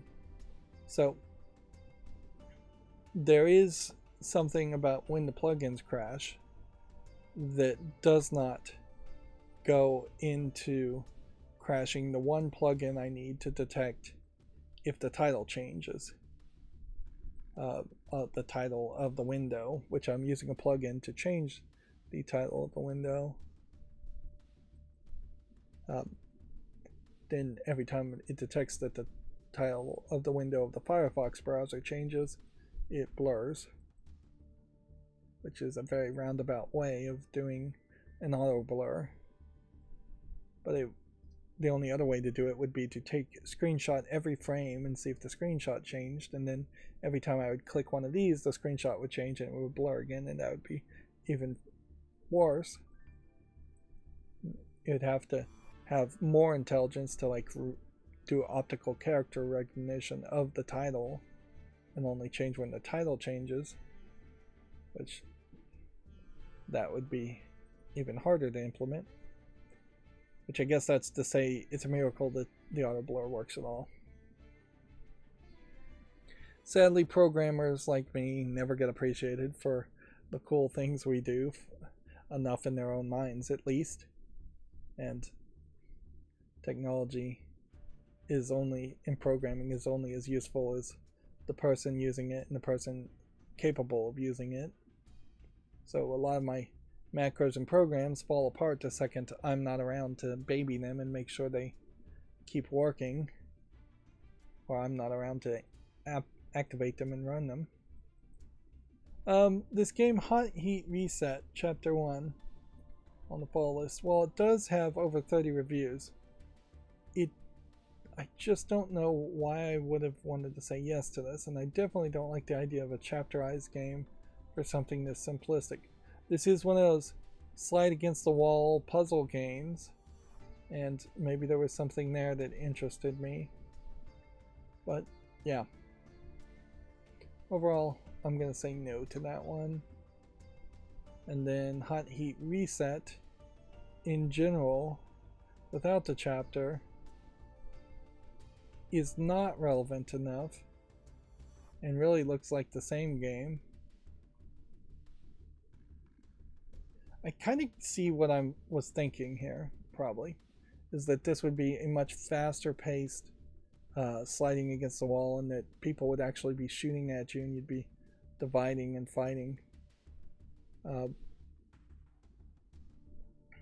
that this almost would be like a Pac-Man game if you were going to try to make Pac-Man as fast as possible and not give independent controls and as far as when you could turn or go a different direction. But yeah, even if this worked greatly, it's still not visually polished enough, and it's not really what I would want to play. It's a little too neon. Alright. Next we have a game called Hospice Volume 1, which has a very different art style, very pixelated. Arguably this may be pixelated just to hide a lack of artistic style. Regardless, it's not really relevant, and it's from like November of 2022. English and Russian languages, which is also a bit of a red flag, so that can leave. There definitely were games that I was putting on the fall list just because it was visually different, just because I wanted a little bit more variety. At this point, though, I have so many games in the backlog and so little time to spend playing games that just looking for variety and scraping the bottom of the barrel is not part of it. Plus, I've just done such a better job in this last year of looking at every single new game and adding things to the fall list that it puts a much different perspective on looking at something like this, where this now looks just low effort. Hoser Hockey. Looks like it's a hockey game. It's barely relevant, though. So what I would say here is, what's the cheapest this has been? $3.99. We'll actually consider price here. And then we know it's 76% at 34 reviews. There's gotta be a hope here that there is a better hockey game than this out there, top-down hockey style game. I often think in hockey games like this there may just be a very passionate fan base of hockey players that play hockey in the real world, and very few people that will really want to play digital hockey otherwise. So yeah, it's interesting, their trailer blurred their background there. That's not a blur I'm doing. But yeah, no to Hoser Hockey. Obviously we're going through games that start with H. Horse Club Adventures, very positive. One of these days it might behoove me to try and cover a horse game for little girls, even though I very possibly am the absolute worst person to go for that. That being said, it meets the requirements of being very positive, and having 30 reviews. Seems like it's kind of expensive. And then let's check out Horse Club Adventures 2. I'm going to add this one to the follow list. If anything, this feels like it takes it into that 3D realm, which maybe makes the game a little bit more difficult to make and less polished.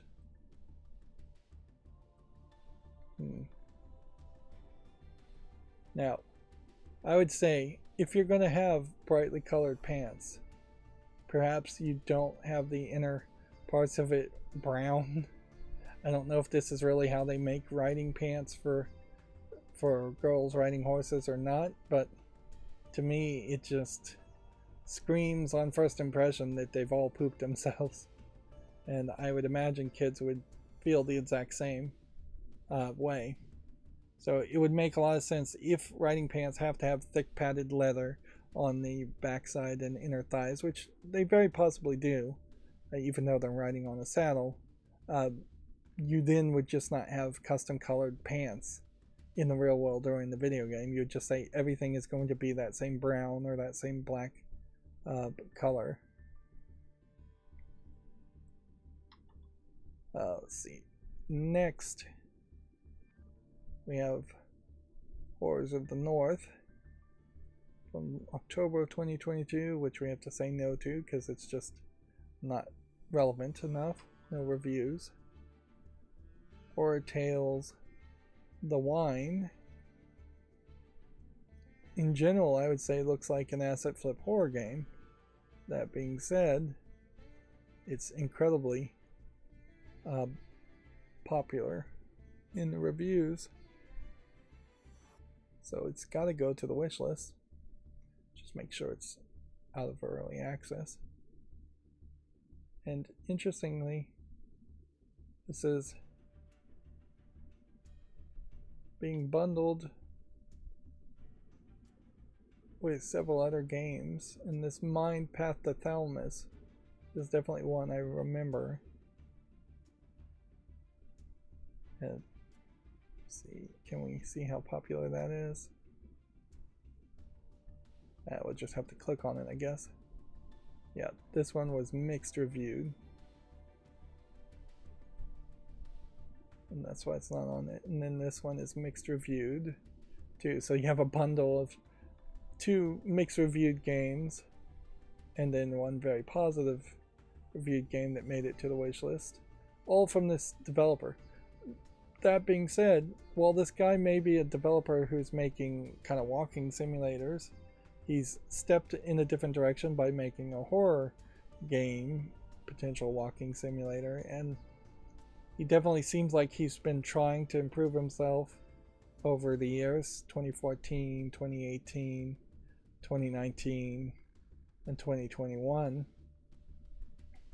If anything, he's probably an example of what should happen as far as Steam Direct and people making games, is that if they're actually trying, that they should make enough money to keep them funded to try again and get better, versus so many walking simulator developers who just make garbage games and then take the money and run, and you never hear from them again. Let's see, Horror Tale Samantha, I guess, needs more time. It is at 20 reviews right now, 80% positive. But it also came out in January, so I'll give it a little bit more time. And then Horror Tale 1, Kidnapper, also needs more time. And then I guess the question is going to come down to, are these the exact same games? No, Horror Tale 2 is Samantha from January 10th, 2023.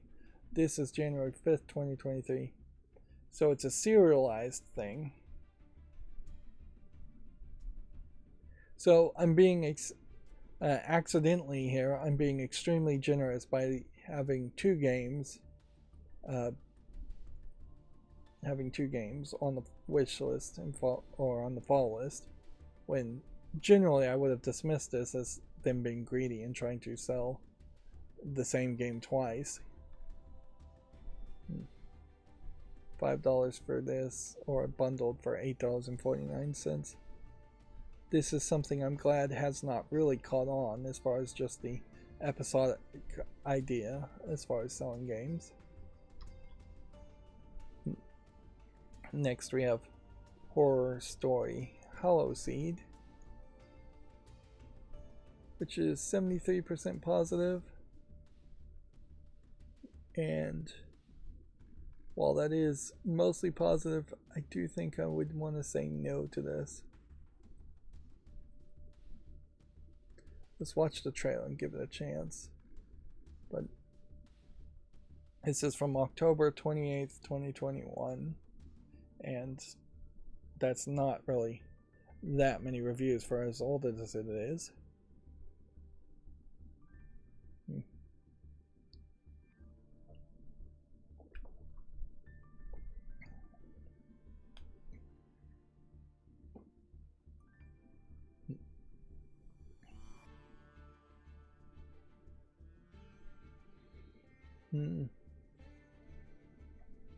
So yeah, it looks like a walking simulator jump scare type horror game.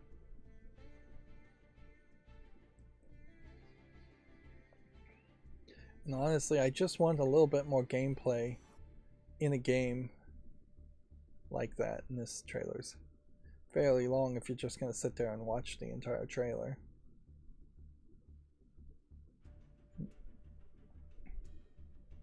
If anything, I think that is kind of the problem with like Last of Us and Last of Us 2, is that they totally abandoned in Last of Us 2 the idea of there being any real horror elements.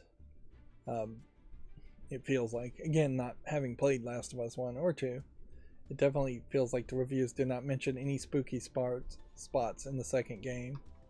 And it just kind of became a stealth game and an action game.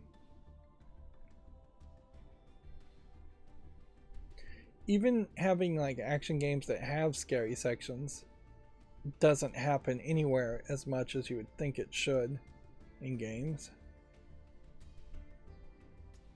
So, horror stories, please comply an escape room story. Looks like it's an asset flip escape room. Which is just not relevant enough. So we're going to take that off. And that was a slow followerless cleanup, but in the end we got through it. Now let's get through all the games that have come out on Steam and try and burn through this fairly quickly. My seat cushions are flattening for as long as I've been sitting on the chair. Save My Sister is going to be a no. Russian Train Trip 3 is almost certainly going to be a no. We have a Japanese RPG Maker game here that we can say no to. It's not going to support English anyways.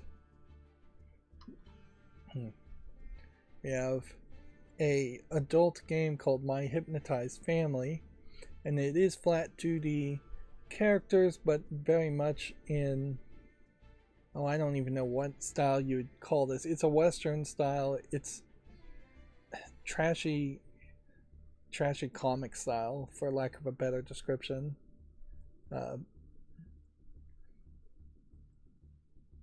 Like it feels like something. There must have been a style like this in something like Playboy or some kind of like magazines that were mailed directly to people in the 60s or 70s. Let's see. Yeah, it almost feels like you might call it like the cracked magazine style or something like that. But that's probably not a good reference. Regardless, it looks like it's a visual novel. The characters in the animation style look pretty awful to my eye. It's definitely not a style I would like.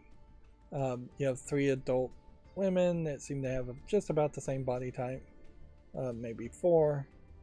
And the game is weirdly early access, and it's $8.49. It claims to have full audio in it, but I question that.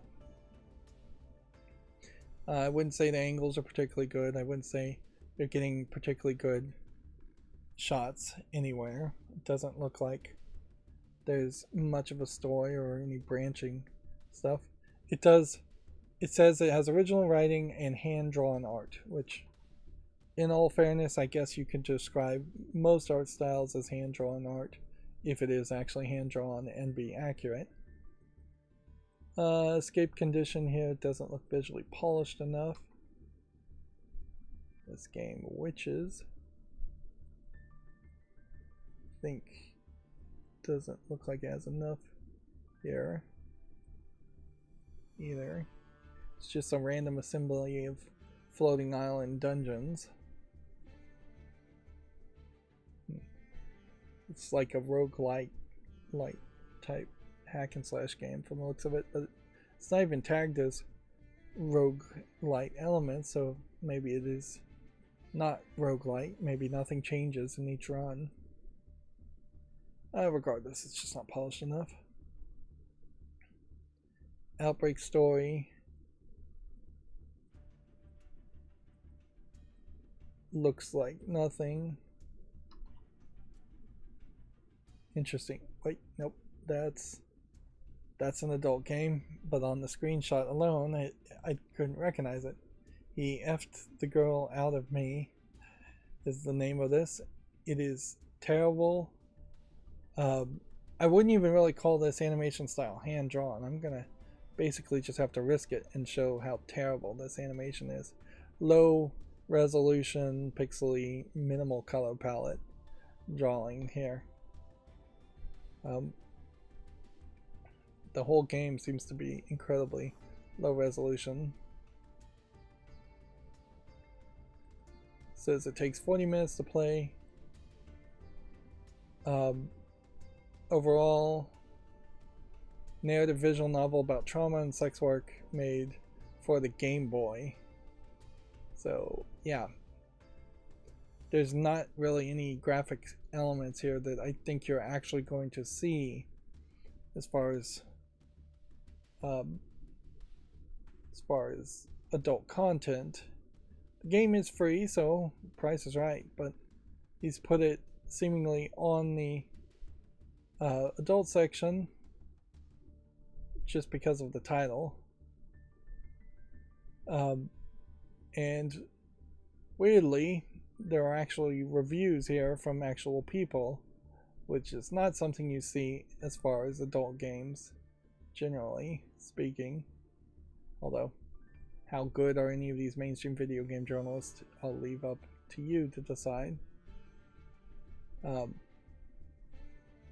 It's about the author's experience with sex work, so it's apparently autobiographical, if you're going to believe it. That's been semi-fictionalized.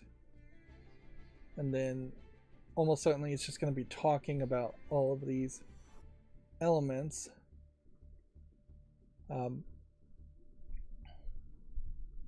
So yeah,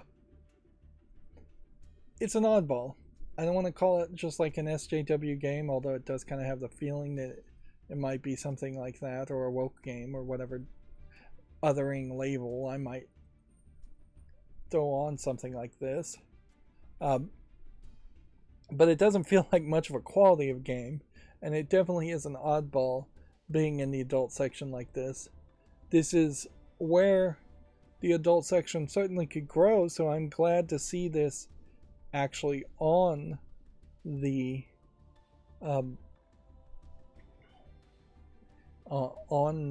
adult section of Steam, and covering more adult topics in dialogue or depiction is a smart move. But I definitely wouldn't want to see the adult section be completely overrun with games like this, just that are this poor quality.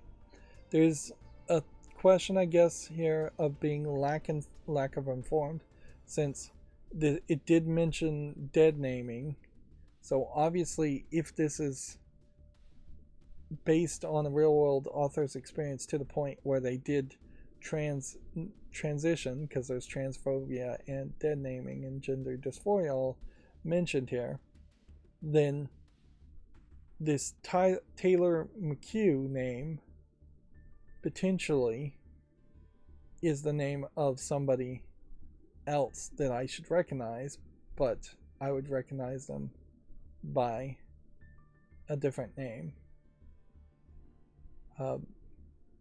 So in particular, what I would throw out there is that if Taylor McHugh was, say, Zoe Quinn, just to pick the name out from Depression Quest, then if that was the dead name for Taylor McHugh, which I'm not saying it is, and I have no idea, but it would be better for consumers to know that and realize that the creator of Depression Quest and that single-handedly created the Gamergate situation and was the cause of Gamergate. If she had transitioned and is going by a different name, and I personally, as a content creator, find her so controversial that I really wouldn't ever want to cover Depression Quest, well then I want to be informed if I accidentally am covering a different game from somebody who's highly controversial. Of course, anybody can put any fake name as the developer, as far as you want, and so if you're boycotting the developer name, the publisher name has never been helpful. This other game I can say from Taylor McHugh is mixed reviewed at 55% and not in the adult section. So, seems to me like there's perhaps a experiment going on with putting it in the adult section so it doesn't get negatively reviewed as fast. And this previous game of theirs from 2018 was not designed for Game Boy, and art style looks bad, but I would argue it only is worse.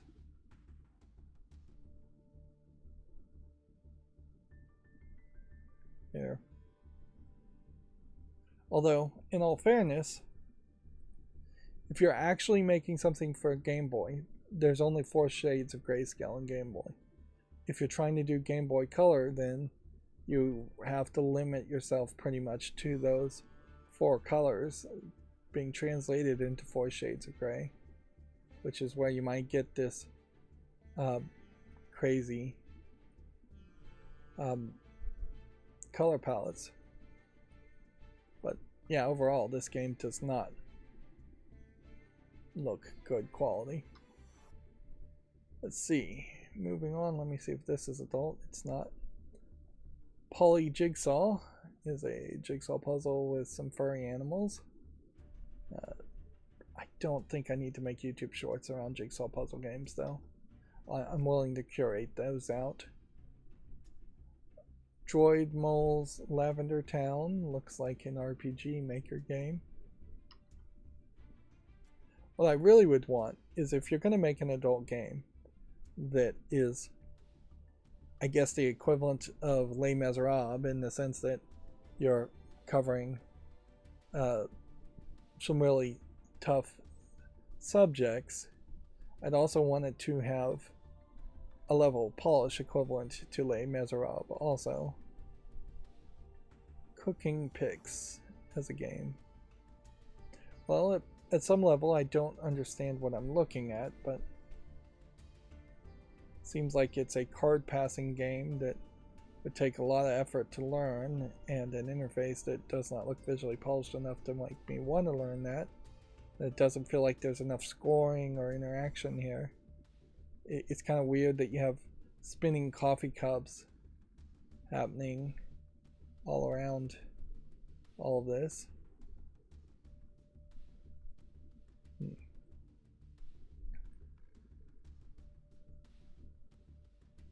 This feels to me like this might be based on some kind of Asian game, or maybe French game.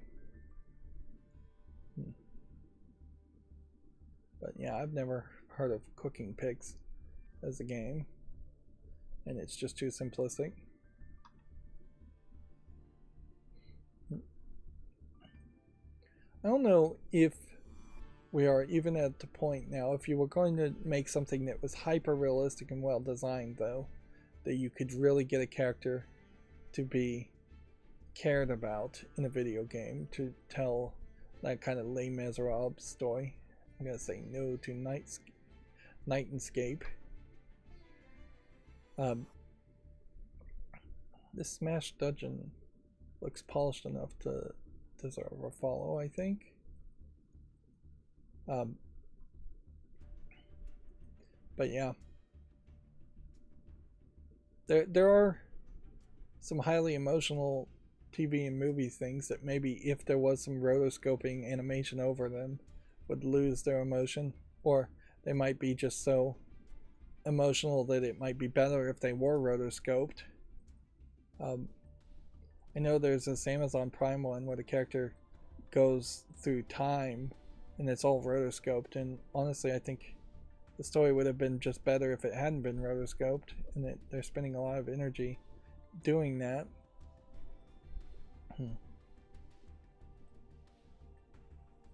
I guess one way I'm going to say no to this prodigious avian game, whatever it is. One of the things they could potentially think about there is like the Superman movie with Superman dying. Is that more emotional when done in live action versus when it's been done in animation?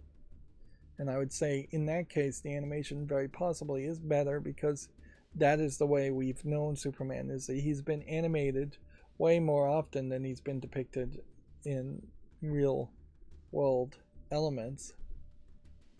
On the other hand, is Silent Hill 1 the video game, if it was remade and looking amazingly polished, will that be more emotional than the Silent Hill live action movie?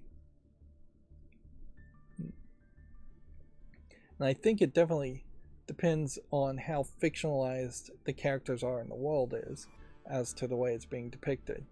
So in general, if you wanted to make an adult game that was autobiographical and only semi-fictionalized in some way, you probably should try to make it as live action. It should probably be an attempt at a full motion video, although that probably would come out cheesy.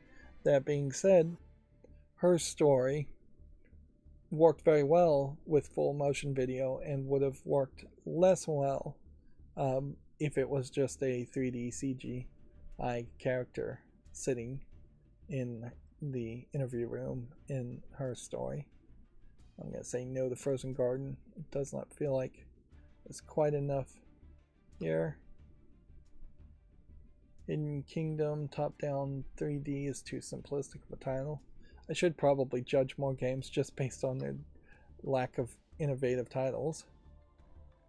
Icarus and the Price of Sin looks like it's a visual novel gay game. Although we still have that weird split there where this isn't in the adult section and there isn't mature content warning.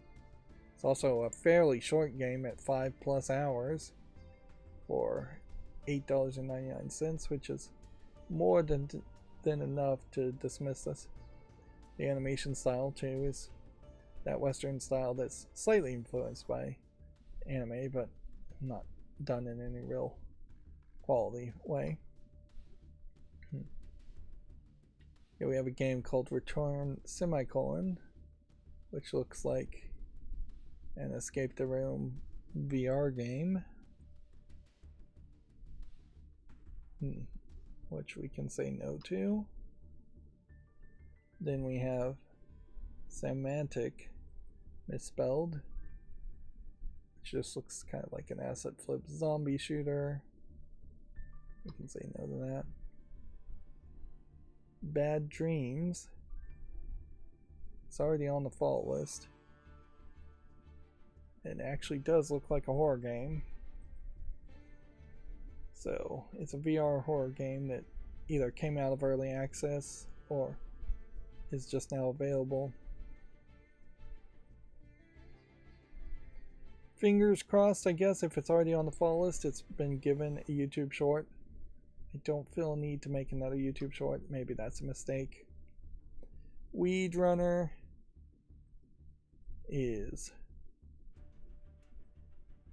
nothing of interest, very pixely. And notice there is this pattern that you see in a lot of games, is that the worse the graphics are, the more dramatic the story potentially tries to be. Not always the case though. A lot of games are just simplistic and not dramatic at all, and the graphics look terrible. It's weird that this is a point and click adventure. It's really ugly even for point and click adventure games. Here we have a game called Super Cat Boy, which looks like a platformer, fairly well polished, so we'll give that a follow. We have Time Bandit Part 1 Appendages of the Machine. I feel like there was another game that had time in the name, but not Time Bandit. It was maybe a year or two ago. Super Time Protectors or something. It was a whole group of time-based people. It has nothing to do with this. This is just going to be a no. And then we have an adult-looking game, but it says it only has strong language, alcohol, and revealing outfits. And there's no DLC here. But yeah, suffice it to say, you get this first screenshot here of a lot of butt cleavage and back and side boob. It's an oddly anatomically incorrect style here from this screenshot. Is that it is fairly large head with very, very thin hips and way too much butt for that screenshot.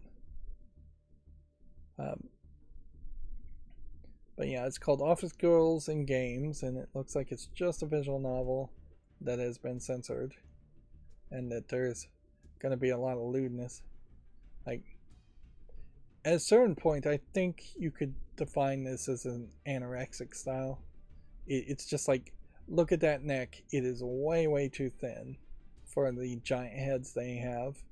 And while these people are long and stretched out, and they're not going for like the shorter kawaii or even shorter moe style, they definitely have this long stretched out nonsense where there's just not even enough room for organs. Like, where are organs is the meme, and you can see on the arms and legs it's totally out of even what you normally would see, which is normally anatomically incorrect. You get slightly better depictions the more clothes they have on of something that seems more realistic for the character in that case, but only slightly. Yep. But apparently this is just a censored one of these games, and that is part of the silencing factor, certainly, of the censorship that Steam does enforce by their rules and regulations, is that we're seeing increased games that self-censor and don't have any of the adult content that they should probably have in them. So then you just have a bunch of garbage visual novels. So for everybody that complains about there being way too many visual novels, or visual novels selling too much on Steam, part of the reason why there's too many visual novels is because of the censorship, or part of the reason why there are bad visual novels is because of the censorship. We still have a lot of other kinds of bad visual novels. This Principle of Karma doesn't look like anything. Alfredo's Sneaky Meal looks like it is a half Donkey Kong, half Burger. What is it? Burger Maker? I forget the name of that game. Either way, it doesn't look particularly good. Burger Time, yeah, is the name of the game. Which is a little surprising that Burger Time isn't something that you easily could play on Steam. It might be available for purchase, but it's also something most people probably wouldn't remember enough to actually want to purchase it. Music Store Simulator. It's an interesting thought, so I'm going to give this a follow, but I heavily question whether music stores really exist or can really exist in the real world. You probably could get one in every megaplex, every major city around the world, but one music store, in that case, a Guitar Center type place, not even a non-franchised place. But if you're talking small towns having one or two music stores, it's unlikely that you could really run something like that. Even in this case, you're seeing it also being a music studio where you can record and test out and record artists and make CDs, make singles and albums. Now, I will add in the caveat that there probably are very, very small music repair shops, which are slightly different in my mind in even small towns, because if your local high schools have a band or have an orchestra, I wouldn't be surprised if there's one company that has a contract to fix all of the instruments being broken by kids that don't know how to treat fairly delicate equipment properly. And that may be enough to make a small music repair shop successful. That can be anything from as small as in the elementary schools selling like recorders, plastic recorders, up to like high schools where you're selling expensive violin strings and repairs on violins and drum sets and things like that. So I'm probably being unfair and making a separation in my mind between what would be a Guitar Center that would have a recording studio and a music store that would have a massive storage shelves in the back, and very small repair shops that are mostly just a guy working out of his garage. And yeah, it has nothing to do with this video game or video games in general to make that statement. Regardless, we'll make a YouTube short on that. Next game, we have one called Space Cat Tactics, if I can read correctly. I'll give that a chance. It's a silly enough name, at least. Boy, it took a long time there for that to kick in. Hannah and Henry. Let's see. Presto, magic becomes real in this big-hearted latchkey kid Hannah, witch in training, under the tutelage of her pet cat as she learns general witchcraft and not the hocus pocus stuff she's seen on TV. This game suffers from dark screenshot syndrome, and it seems to me like it is a dance simulator more than anything else, that the entire gameplay is just hitting 1, 2, 3 on your keyboard, and it really just feels like asset flipped stuff. It's not the worst idea as far as a story, though. Instead of having like a Harry Potter kid go to Hogwarts, just have her in her city learning witchcraft from her pet cat. And if anything, maybe that's where you can add some spice to a slice of life game in the West, is to have a character be magical and learn magic spells while wandering around her city. Give a little bit of direction to it. That being said, obviously, this is not that game. This is going to be a no. Next, we have a game called Cast, which I don't know if this is a projection game or what. Looks to me like it is a projection game. Should I make a YouTube short around this? Sure. Why not? Let's not be stingy. We'll put it on the follow. Next we have one called Suki Sauce Arena. That's not a spelling. Sukis Sauce Arena. That doesn't sound to me like an actual Japanese word. Seems close, but whatever. It says it's English, Japanese, Chinese, and Korean.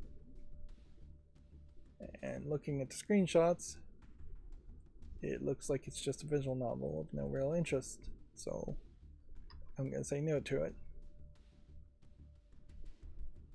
We have a game called Micro, which doesn't seem like it's in English. Looks like it's a top-down twin-stick shooter, but it's only Portuguese Brazil. So we can't do anything with that. Next we have a game called Idle Worlds, which doesn't look visually polished. And we have a game called Ores. You're at point 0, therefore you need to go to point 1. Is that it? Or is there something more to it?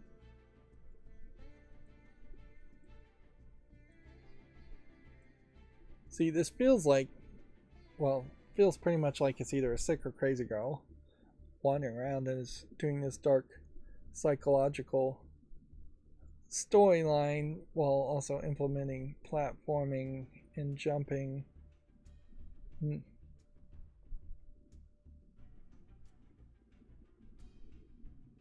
If anything, this feels like this is a pencil sketch artist trying to do an art style that would be kind of his squiggly vision type art style.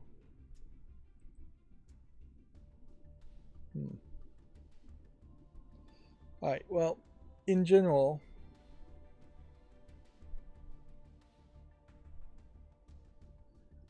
I think this is probably nothing, but I will be generous and put this on the follow list, but I can't really justify making a YouTube short around it. It just doesn't seem like there's enough of a game here. This could be like 5 minutes of content for all I know. Yeah.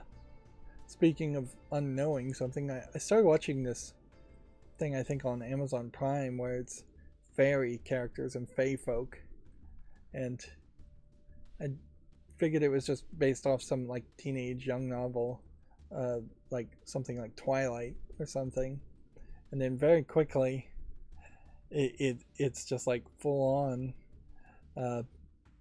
softcore sex in the first episode, and I'm like, oh well, this is definitely going for more of a mature story, although it is still very fantastical and might be very simplistic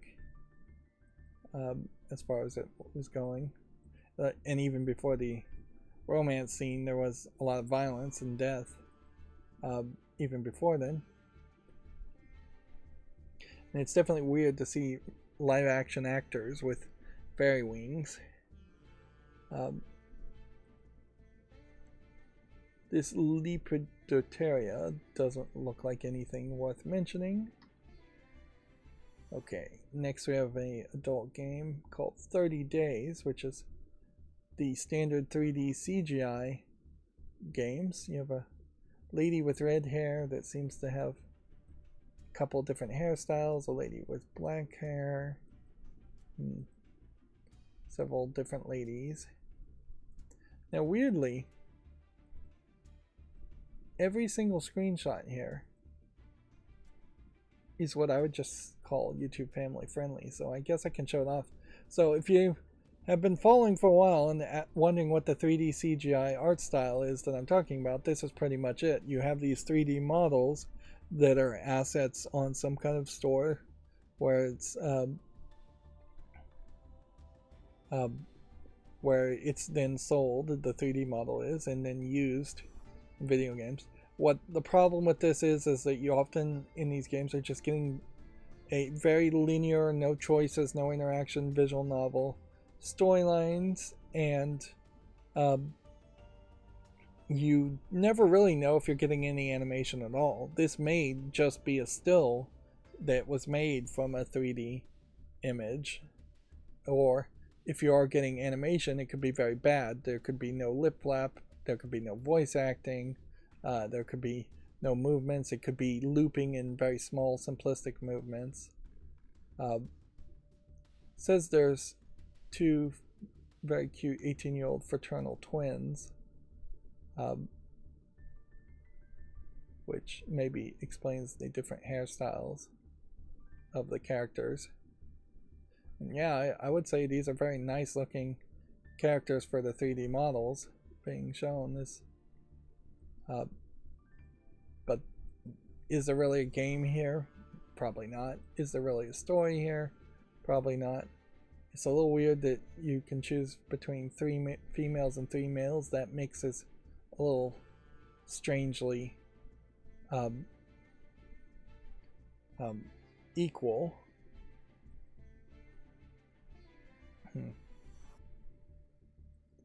But yeah, it does also just seem very weird that none of the screenshots are really showing anything there.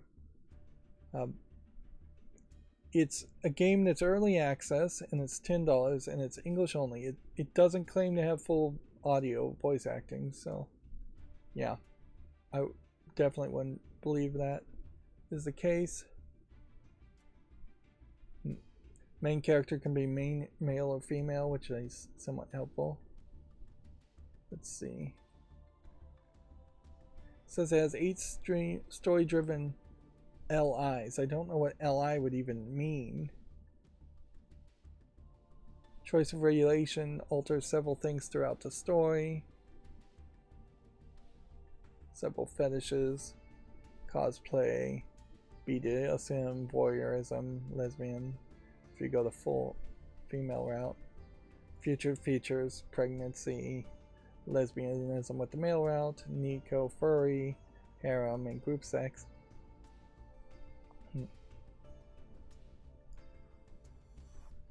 So yeah, no real speaking of how long the game is.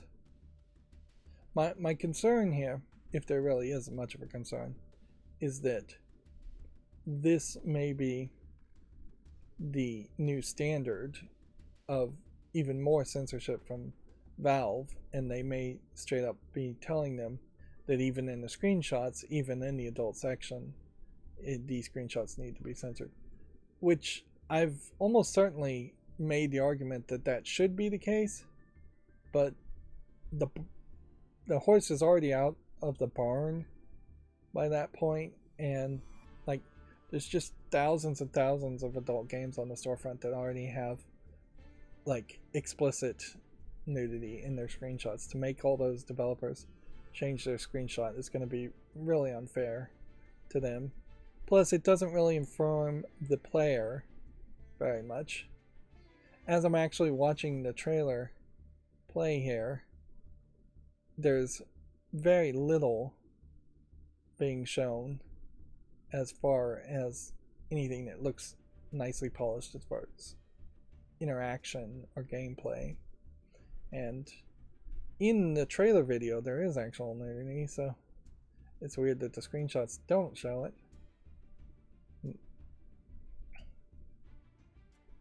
It seems like it very likely could just be pre-rendered cutscenes in a few places, and your mileage may drastically vary as far as just the quality of the cutscenes.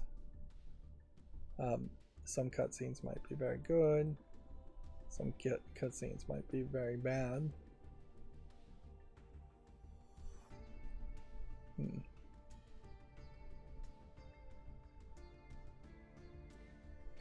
Yeah.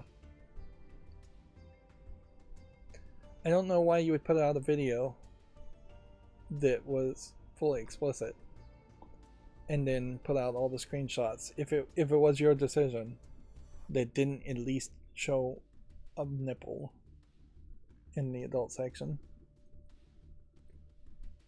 Seems I got a very different understanding of what that game was by watching the video versus looking at the screenshots, and that's just bad advertisement if it really is the developer's fault there, because you should be able to get just about the same idea watching the trailer as looking at the screenshots. In this example, off-road mechanic simulator, I know it's an off-road mechanic simulator where you also drive the off-road game cars, so it's a half driving game and half mechanical repair game. And for that, I can put this game on the follow list and give it a YouTube short. We may not have that many games left, so we may not see any anime style adult game today. Which, yeah, the balance always seems to go up and down a little bit on that. We have a dungeon crawler game here called Rat Catcher, which doesn't look like anything of interest. Here we have a dating sim game called The Way of Wine, which just looks like a visual novel and I don't think is particularly well animated. This is another problem, certainly with tags, is that you can just tag almost any game as hand-drawn and almost any game as anime, and hand-drawn means nothing to me, and anime does mean something to me, and I would not call this anime. Just in particular, since it doesn't support Japanese as a language or any Asian language, it only is English and Spanish.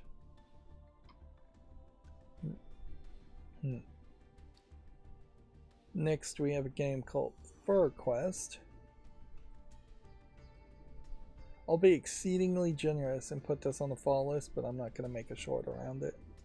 Like, this looks like nothing to me, but I'm going to open myself up to being potentially wrong. Something like that could be a different art style for a really good reason. Next, we have this game called Spectre, which looks almost like a stealth game that might have a real polish to it, but it also just feels like a lot of dark screenshot syndrome. And that is still considerably a major problem with Shadow of the Tomb Raider also, is that there are major parts in that game where it is just too dark, even turning the brightness up. The ray tracing element only made the game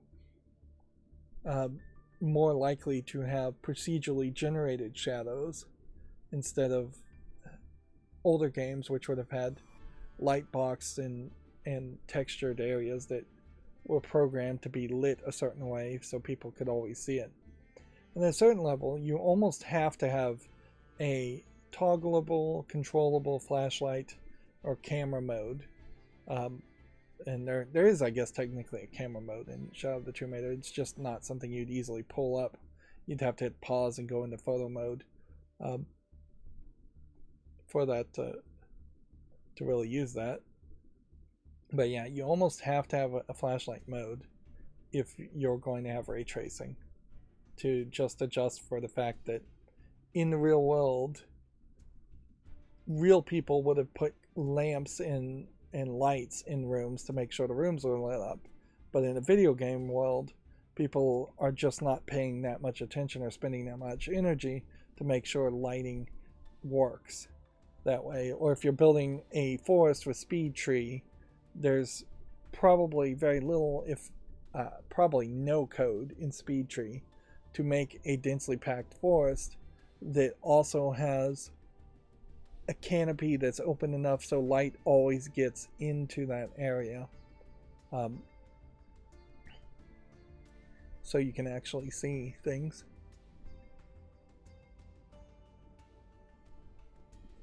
I still think I'm just gonna say no to this. No to Spectre.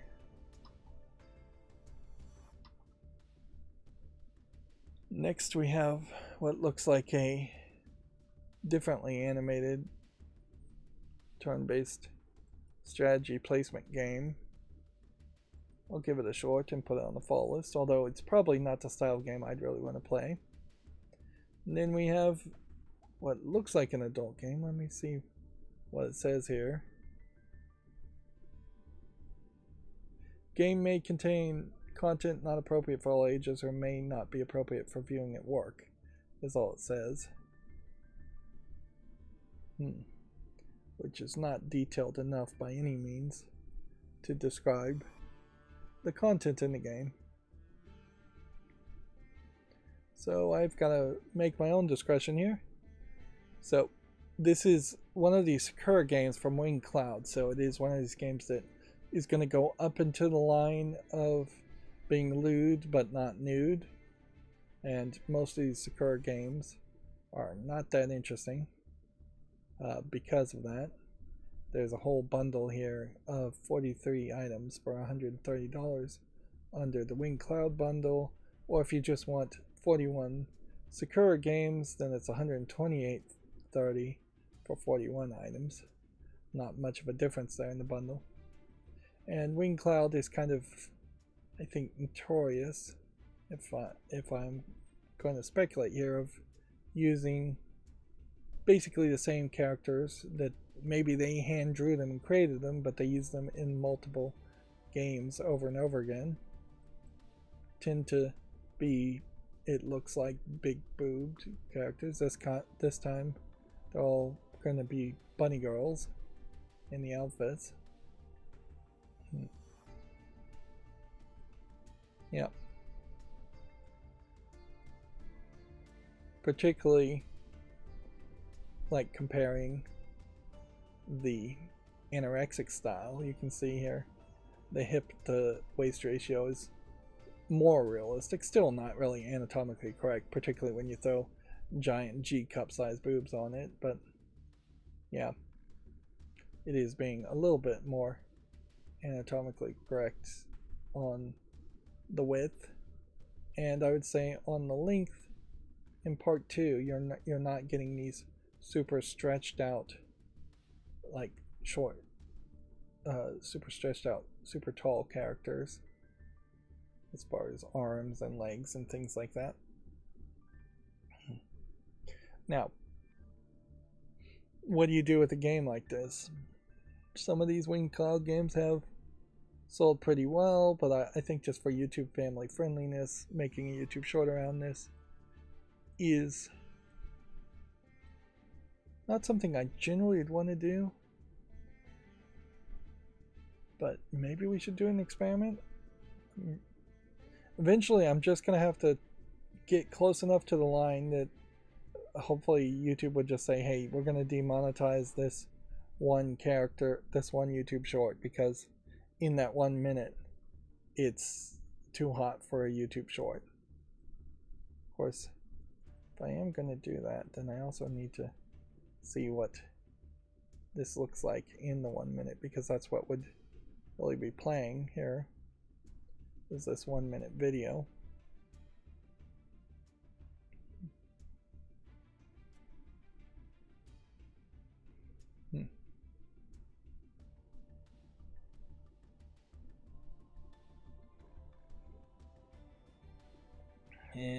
And these videos play too slow. Let's just see if we can jump around a little bit. It's just showing off the 3 characters and their 3 different outfits, different backgrounds for this visual novel. It's going to be a very short visual novel for sure. Yeah, that looks family friendly enough to potentially experiment on a YouTube short. Next we have something called Phantom Matrix. It is a theatrical physics-based stealth puzzle VR game. Well, seems to me like you are throwing things to knock the hats off of the characters. You're playing as like a cat.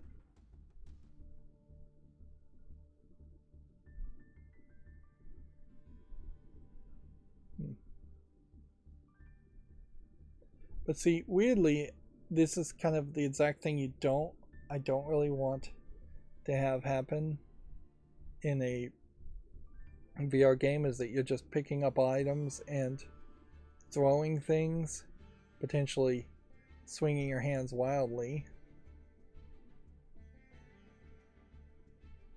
I would like to see perhaps if people would review this, but it is also a VR game, so we probably won't ever see that.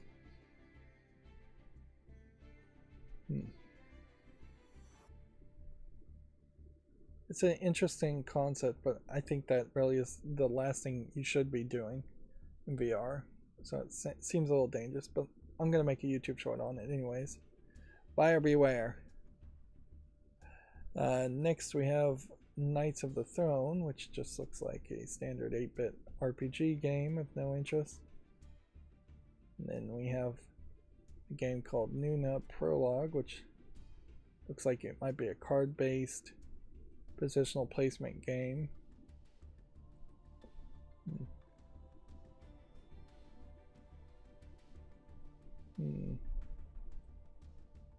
It looks to me like it's just not really enough polish here though for it, so I'm gonna say no. Then we have something called Otok. Very chill sandbox city builder, no goals, just build your island as beautifully as you can with the given buildings. Okay, so how do you play?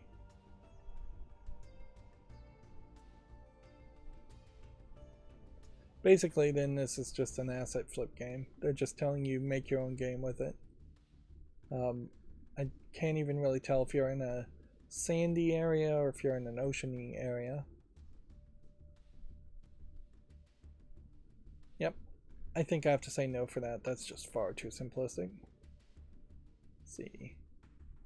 Next we have a game called Driving Strikers, which just looks like a very poor effort at Rocket League clone. And then we have a game called Asurus Trial, which doesn't look polished enough to interest me. And that's the end of the show. So we didn't get any anime style adult games today. We'll keep an eye out to see if we see any on Wednesday or Friday.